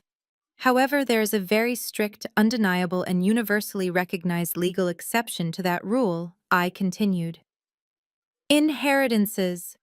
Under state and federal family law, any money inherited by one spouse is classified as separate property. It does not belong to the marriage. It belongs solely to the individual who inherited it, completely immune to division in a divorce proceeding." Marcus scoffed loudly, waving the paper in the air. "You did not inherit $10 million, Nia. You won the lottery. You bought a ticket at a convenience store on a Tuesday afternoon while we were legally married. Stop talking in circles and trying to confuse the mediator." I did not break eye contact with him. I bought a ticket on a Tuesday afternoon, Marcus, but I did not use my corporate salary to buy it. I did not use the joint checking account that you drained to fund your brother's criminal enterprise. I used a debit card. Specifically, a debit card linked exclusively to a private wealth management account, holding the funds left to me by my late grandmother. The silence that followed was absolute. I could hear the faint, rhythmic ticking of the wall clock behind the mediator. The legal principle is incredibly simple, I explained, making sure to enunciate every single word so the reality of their destruction would fully sink in. The fruit of separate property remains separate property. If you buy a house using solely inherited funds, that house is your separate property. If you buy a stock using solely inherited funds, the dividends are your separate property. And if you purchase a winning lottery ticket using solely inherited funds, the resulting $10 million payout is entirely legally and permanently your separate property. Richard Vance finally found his voice. It was a weak, gravelly croak that lacked all the aggressive bravado from 10 minutes earlier. He looked at me, his eyes filled with the desperate, grasping panic of a lawyer watching his massive contingency fee evaporate into thin air. "You must have commingled the funds," Vance stammered, pointing a shaking finger at me. "In a 4-year marriage, it is impossible to keep an account entirely separate. You must have deposited a paycheck into it at some point. You must have used it to pay a joint utility bill or buy groceries for the marital home. If you mixed even one single dollar of marital income into that inheritance account, the legal shield is broken and the entire account is subject to community division." I smiled. It was the calm, devastating smile of a woman who had spent her entire adult life mastering the intricacies of financial law. "I am a certified forensic accountant," Richard replied softly. "I track commingled funds for multinational corporations. I know exactly what commingling does to a separate asset.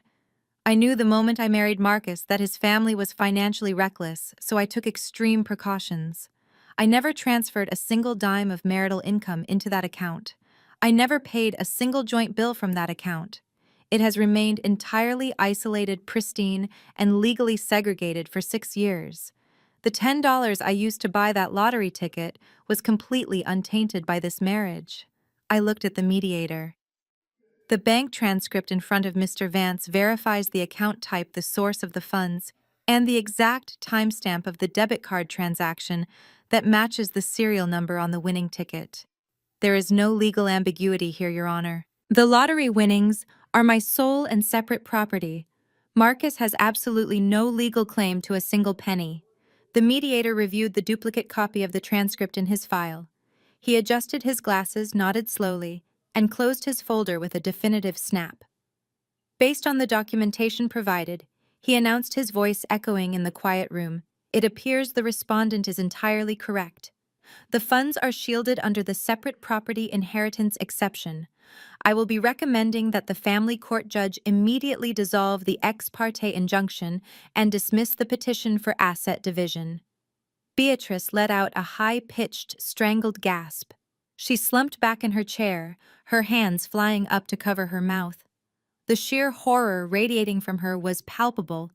The grand illusion she had built, the salvation she thought was guaranteed, had just been legally incinerated. Without that $5 million, she had no way to save her church reputation, no way to pay off the bank, and absolutely no way to stop the federal government from locking her precious golden child in a federal penitentiary. Chloe reacted instantly. The temporary alliance between the two women dissolved in the blink of an eye. She stood up so quickly that her heavy wooden chair tipped backward and crashed loudly onto the floor. "You idiots!" Chloe screamed, her face twisting into an ugly mask of pure rage. She glared at Marcus, then turned her fury onto Beatrice. "You told me this was a sure thing. You told me Marcus was going to get $5 million and pay off Jamal's federal tax debt. I delayed my divorce filing because you promised me we were going to be rich. You dragged me into this room for nothing." Chloe grabbed her Chanel bag off the table, her hands shaking violently. "I am calling the police right now," she shrieked, pointing a manicured finger at Beatrice. "I am telling the federal agents everything. I am telling them Jamal hid the money offshore, and I am telling them you knew about it the entire time. You're all going to prison. Chloe did not wait for a response. She turned on her heel and sprinted out of the mediation room, the heavy wooden door slamming shut behind her with a violent crack. Beatrice began to cry loud, hyperventilating sobs that echoed pathetically off the mahogany walls.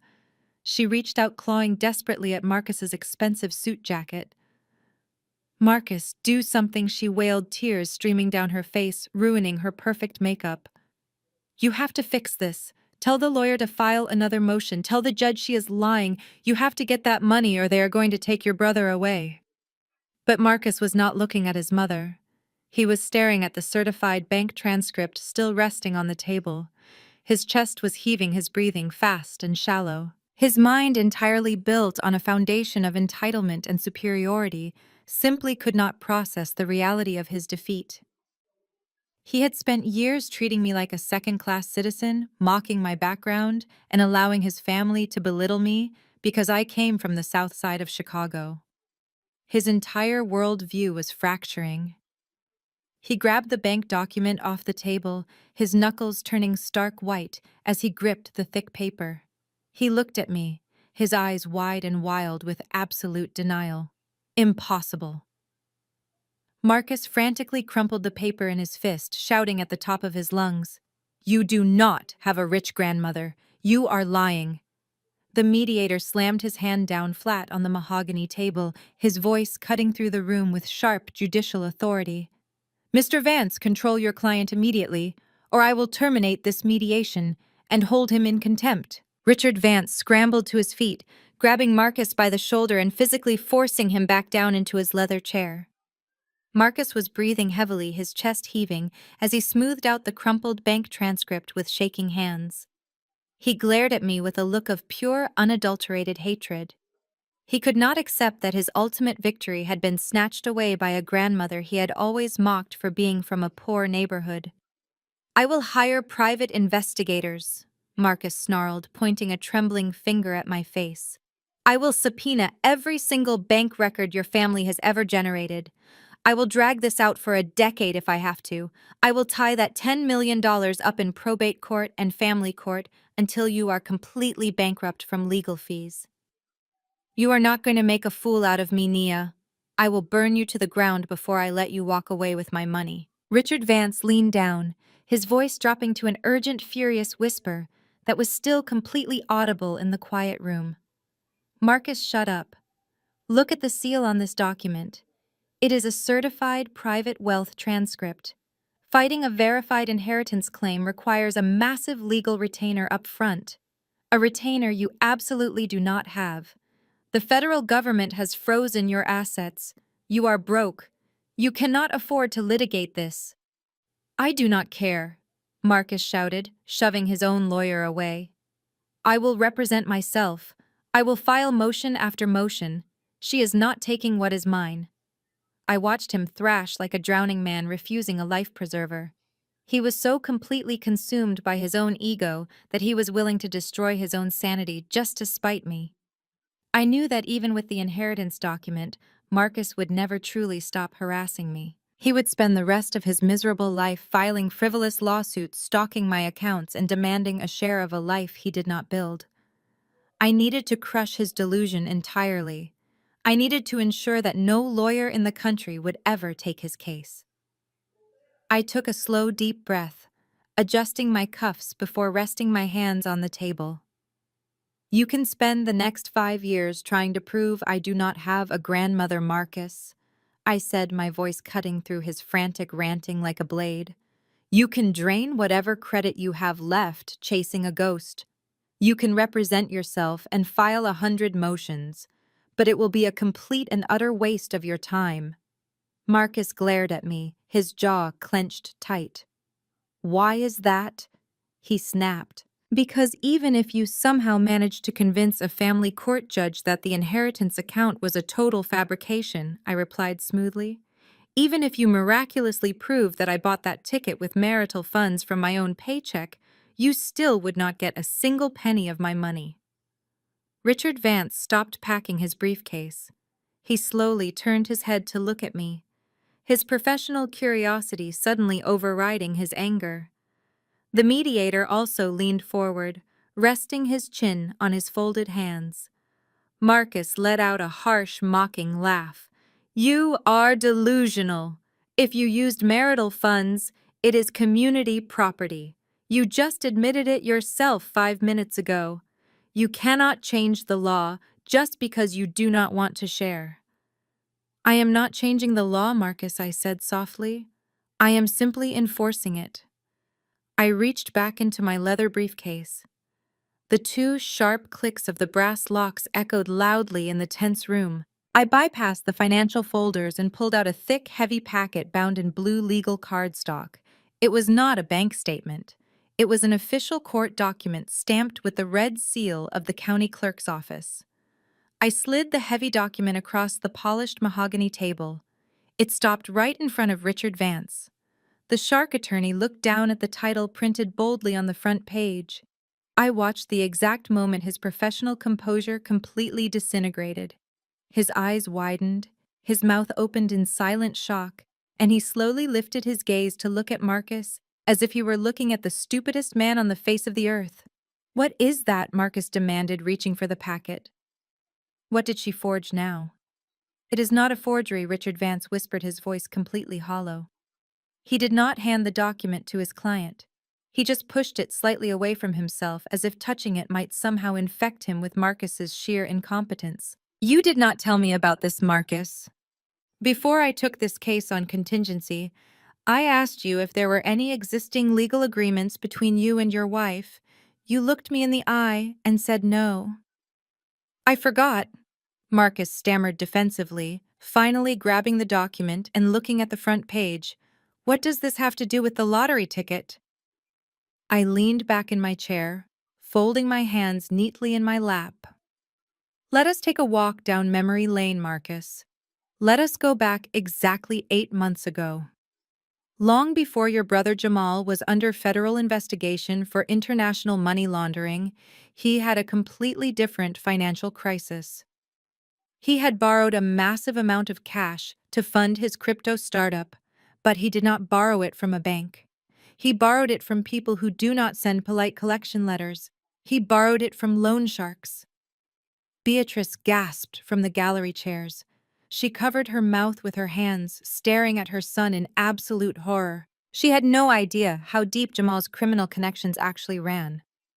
"And because you have always been the ultimate sacrificial lamb for your family," I continued, keeping my eyes locked dead on my husband, "you co-signed that illicit loan. You guaranteed the debt of a man who has never paid a bill on time in his entire life." Marcus swallowed hard. The arrogant posture he had been maintaining all morning was rapidly deflating. "You came home to me terrified," I said, letting a hint of cold disgust creep into my voice. "You sat on our living room couch and you cried. You told me these men knew where we lived. You were terrified they were going to place a fraudulent lien on our house or worse, force a violent collection that would put my life in danger. So you came up with a brilliant cowardly plan to protect our assets." I pointed a single manicured finger at the blue packet in his hands. "You downloaded a standard legal template from the internet. You filled it out, brought it home, and begged me to sign it. Just on paper, you said. Just to legally sever our financial liabilities so the loan sharks could not touch my corporate income or the equity in the house I paid for. You told me you were doing it to protect me. You told me it was an act of love." "I did protect you," Marcus shouted, his voice cracking with desperation. "They were threatening us. I had to put up a legal firewall to keep your assets safe. It was just a formality. We were still living together. We were still husband and wife." I smiled, and the sheer coldness of it made Marcus physically flinch. "The law does not care about your living arrangements, Marcus. The law does not care if we were sharing a bed or eating dinner at the same table. The law only cares about what is filed with the county clerk." I looked over at Richard Vance, who was currently rubbing his temples, looking like a man who was about to have a stress-induced heart attack. "Mr. Vance," I asked politely, "since you are the legal expert in the room, would you please explain to your client the exact legal definition and financial consequence of the document he is currently holding?" Richard Vance let out a long, exhausted sigh. He did not even look at Marcus. He kept his eyes fixed on the blank wall across the room. "It is a legal separation agreement," Vance recited in a monotone voice, entirely devoid of his previous courtroom theatricality. "Under state family law, the accumulation of community property permanently terminates on the exact date that a petition for legal separation is formally filed and stamped by the court." Marcus blinked rapidly, his brain struggling to process the legal terminology. "What does that mean?" he demanded, looking back and forth between his lawyer and the mediator. "What does it mean for the money?" "It means you outsmarted yourself, Marcus," I said, delivering the final fatal blow with absolute precision. "You filed that paperwork 8 months ago. You voluntarily marched down to the courthouse, signed your name in front of a notary, and legally severed our financial ties to protect yourself from your own terrible decisions. You built a legal firewall to keep my money separate from your debt."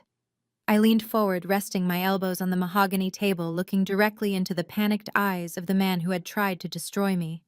"But firewalls work both ways, Marcus. I purchased the winning lottery ticket last week. Under state law, from the date the separation was filed, all acquired assets are entirely independent. I won last week. You get nothing." Marcus stared at the blue legal packet as if it had physically struck him in the chest. His mouth opened and closed repeatedly, but no sound came out. The absolute certainty that had carried him into this courthouse, the arrogant belief that he was entitled to $5 million of my money, shattered completely. He was looking at his own signature. He was looking at the very document he had used to deceive me 8 months ago, now acting as the impenetrable wall that would keep him in financial ruin for the rest of his life. I watched the panic rise in his eyes. He turned to Richard Vance, grabbing the sleeve of his lawyer's expensive suit. "Richard, do something."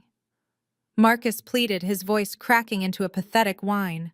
"File an appeal. Tell the judge I did not understand what I was signing.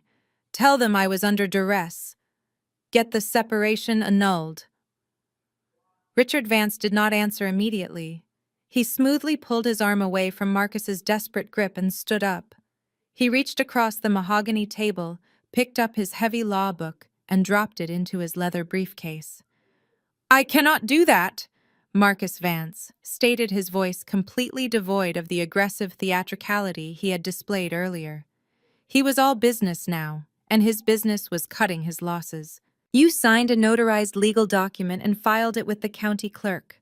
There is no duress claim when you are the petitioner, and more importantly, I took this case on a contingency fee arrangement based on a guaranteed 50% split of community property." Vance snapped the brass locks of his briefcase shut.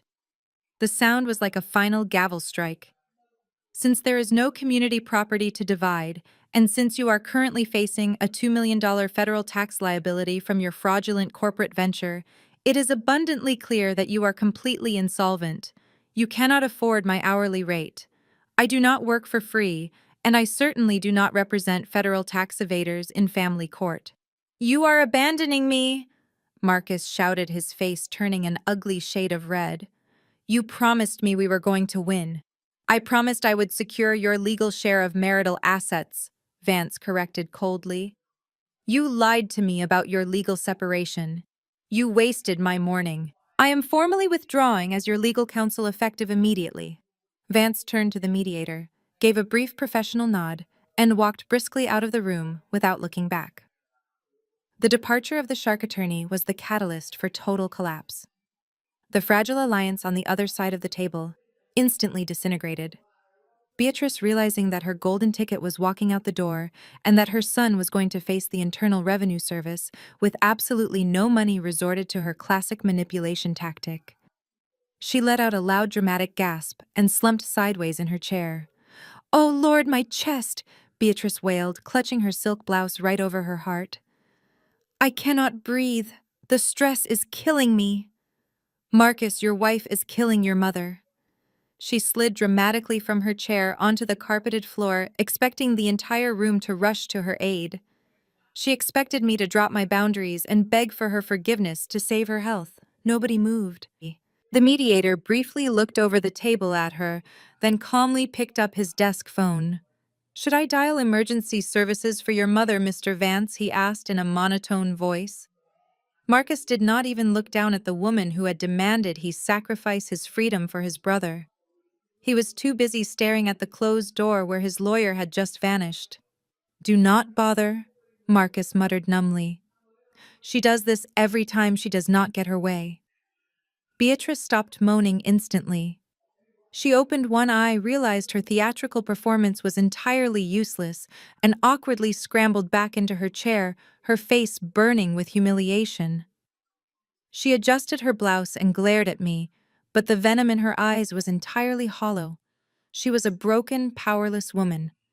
Then Chloe made her move. She had been sitting in stunned silence since the inheritance document was presented, but the realization that Marcus was broke, Jamal was facing prison and there was no magical payout coming, finally broke through her denial. She stood up abruptly. She reached for her left hand and violently yanked her diamond wedding ring off her finger. She slammed the heavy ring down onto the mahogany table. It spun loudly against the polished wood before coming to a stop near my briefcase. "I am done," Chloe announced, her voice shrill and trembling with self-righteous fury. "I am not going down with this sinking ship. I am filing for divorce today. This entire family is a toxic criminal mess, and I refuse to be a part of it for one more second." She pointed a manicured finger at Marcus, completely ignoring the fact that her husband Jamal was the architect of the entire fraud. "Tell your brother he is going to pay for this," Chloe demanded. "I wasted my prime years on him. I supported his stupid business ideas. I am going to sue him for alimony, emotional distress, and full compensation for my lost youth. I want the house, I want the cars, and I want my life back." I looked at Chloe, marveling at her absolute lack of self-awareness. She truly believed she could just walk away clean, playing the role of the innocent, victimized white woman who had been tricked by a deceitful black family. She thought she could take whatever assets were left and leave them holding the bag. "You might want to rethink your strategy, Chloe," I said calmly, leaning back in my chair. Chloe whipped her head around to glare at me. "Keep your mouth shut, Nia. This has nothing to do with you. You got your money. Now I am getting mine. There is no money for you to get," I replied, keeping my tone perfectly conversational. "And I highly advise you not to step foot inside a family court demanding spousal support. Because if you do, a judge is going to order a full forensic accounting of your marital assets, and they are going to find exactly what I found." Chloe froze, her hand hovering over her Chanel bag. "What are you talking about?" "I am talking about the fact that you are an accessory to federal financial crimes," I explained patiently. "You did not just turn a blind eye to Jamal's money laundering. You actively participated in the layering process. I tracked the wire transfers, Chloe. When Jamal moved the stolen funds from the shell company into your joint checking account, you were the one who immediately transferred that money into high-yield offshore trusts under your maiden name. You signed the wire authorizations. You used the illicit funds to pay off your personal student loans and finance your luxury shopping habits." The arrogant glare completely vanished from Chloe's face, replaced by stark, paralyzing terror. "Ignorance is not a valid legal defense when your signature is on the transfer orders," I continued smoothly. "You are fully implicated in wire fraud and credit fraud. If you try to sue Jamal for a massive divorce settlement, you will essentially be handing the federal prosecutors a detailed map of where the laundered money is hidden. They will not grant you alimony. They will seize every single thing you own, freeze your accounts, and formally indict you as a co-conspirator." Chloe slowly sank back down into her chair. Her mouth was open, but she could not speak.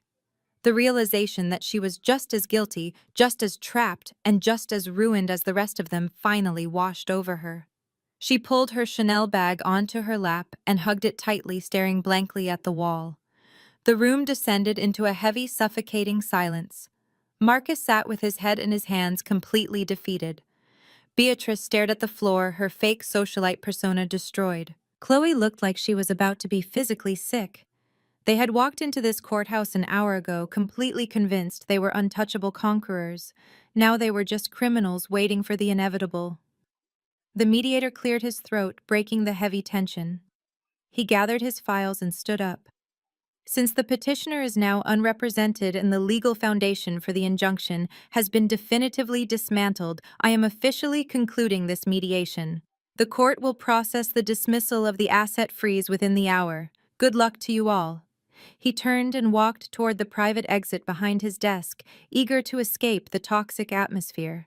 I slowly closed my briefcase and engaged the brass locks. I stood up, smoothing the front of my blazer. I had done exactly what I came here to do.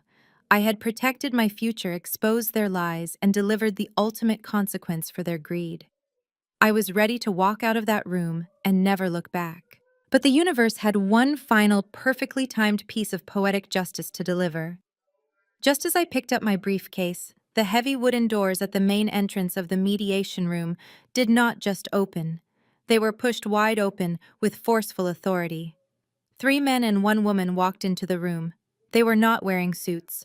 They were wearing tactical windbreakers with bold yellow lettering across the back and chest reading, IRS Criminal Investigation. Right behind them stood 2 uniformed officers from the local Economic Crimes Unit. The lead federal agent stepped forward, his eyes scanning the room before locking onto my husband. Marcus Vance, the agent, asked, his voice booming like thunder in the quiet room. Marcus slowly raised his head from his hands. He looked at the agents, his eyes wide and vacant. Yes, he whispered.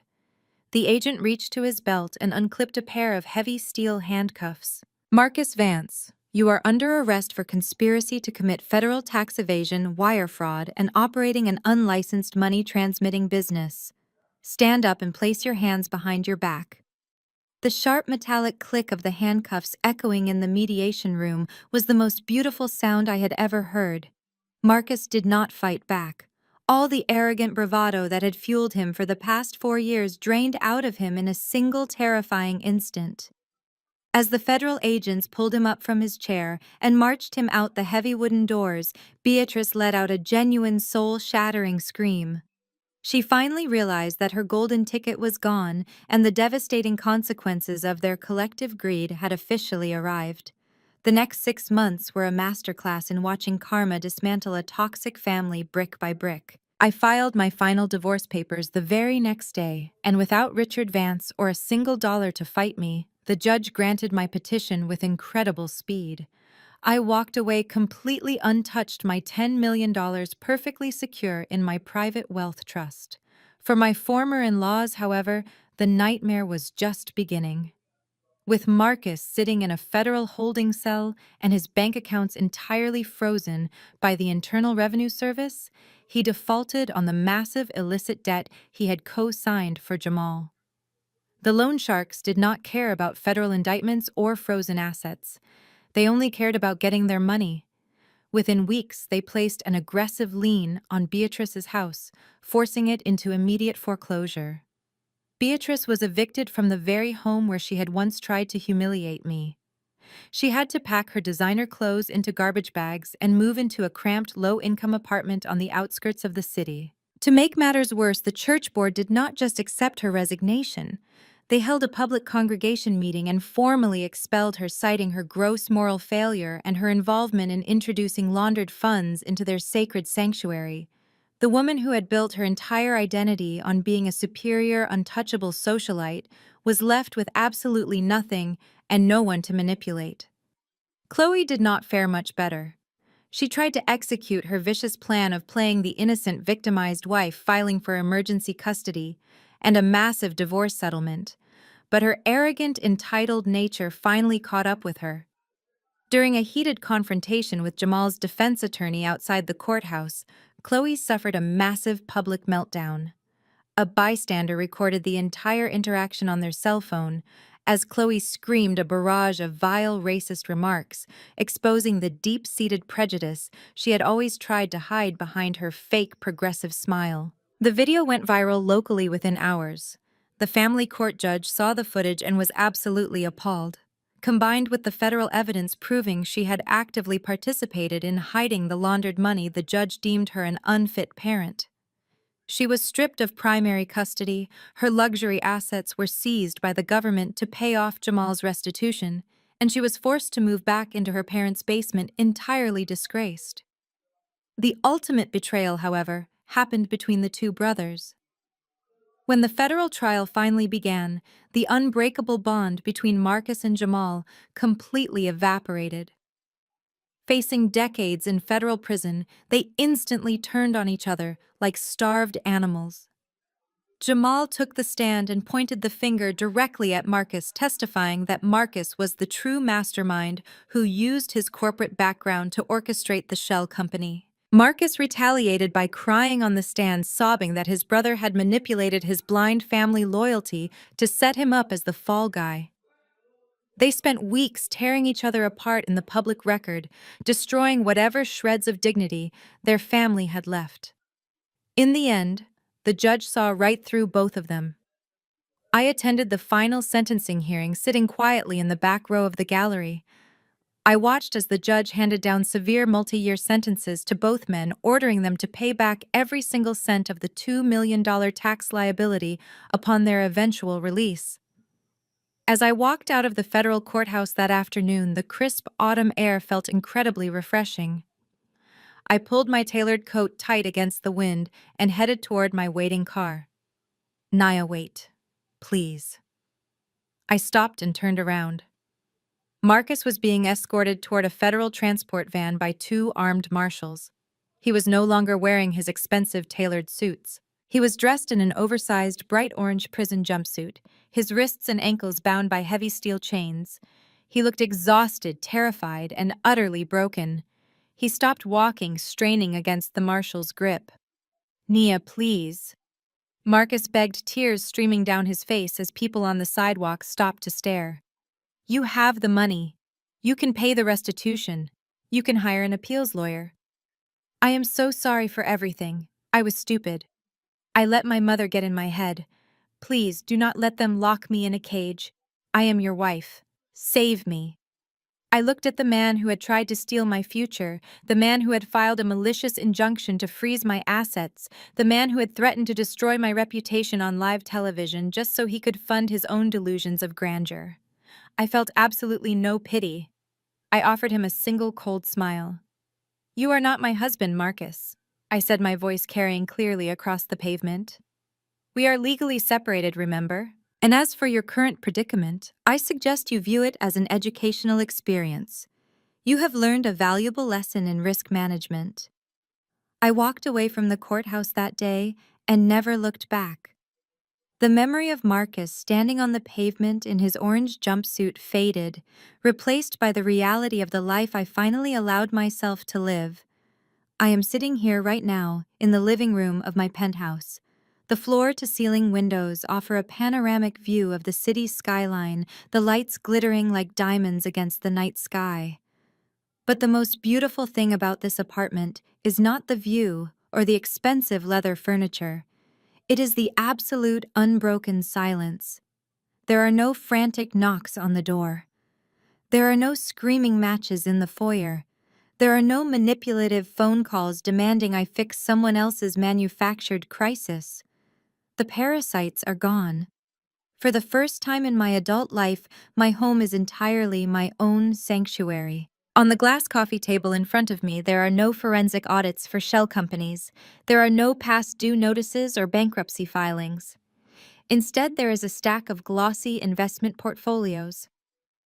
I used a portion of my grandmother's inheritance and the lottery winnings to establish a charitable foundation in her name, the Josephine May Trust. We fund full academic scholarships for young women from the South Side of Chicago who want to pursue degrees in finance, accounting, and law. I am using my wealth to build up the exact community my former mother-in-law used to mock.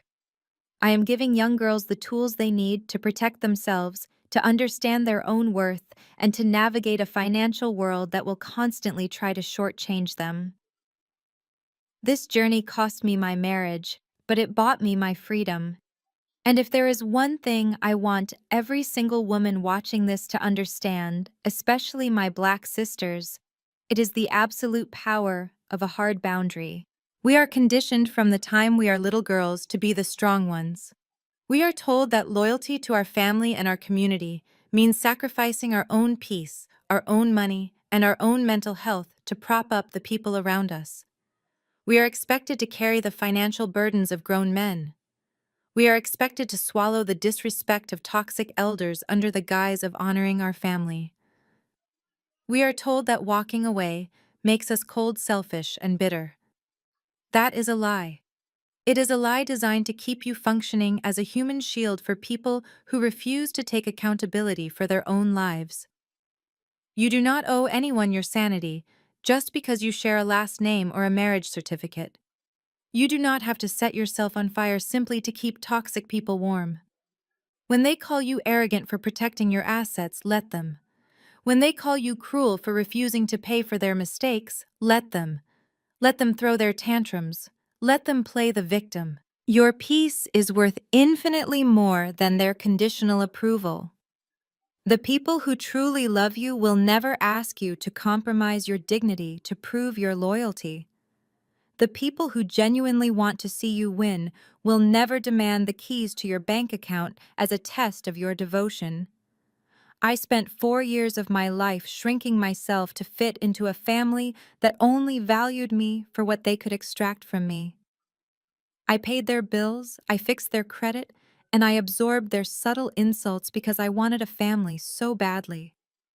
But true family does not operate like a collection agency. I look back at the chaotic, miserable circus of my past, and I do not feel a single ounce of regret. I feel an overwhelming sense of gratitude. The confrontation at the restaurant, the federal raid, the desperate mediation room, all of it was necessary. It was the surgical removal of a cancer I did not even realize was killing me. I am 32 years old. I am financially independent, and my future belongs entirely to me. I lean back against the plush cushions of my chair and pick up my crystal glass. The dark red wine catches the ambient light of the room. I take a slow, satisfying sip, feeling the absolute weightlessness of my own independence.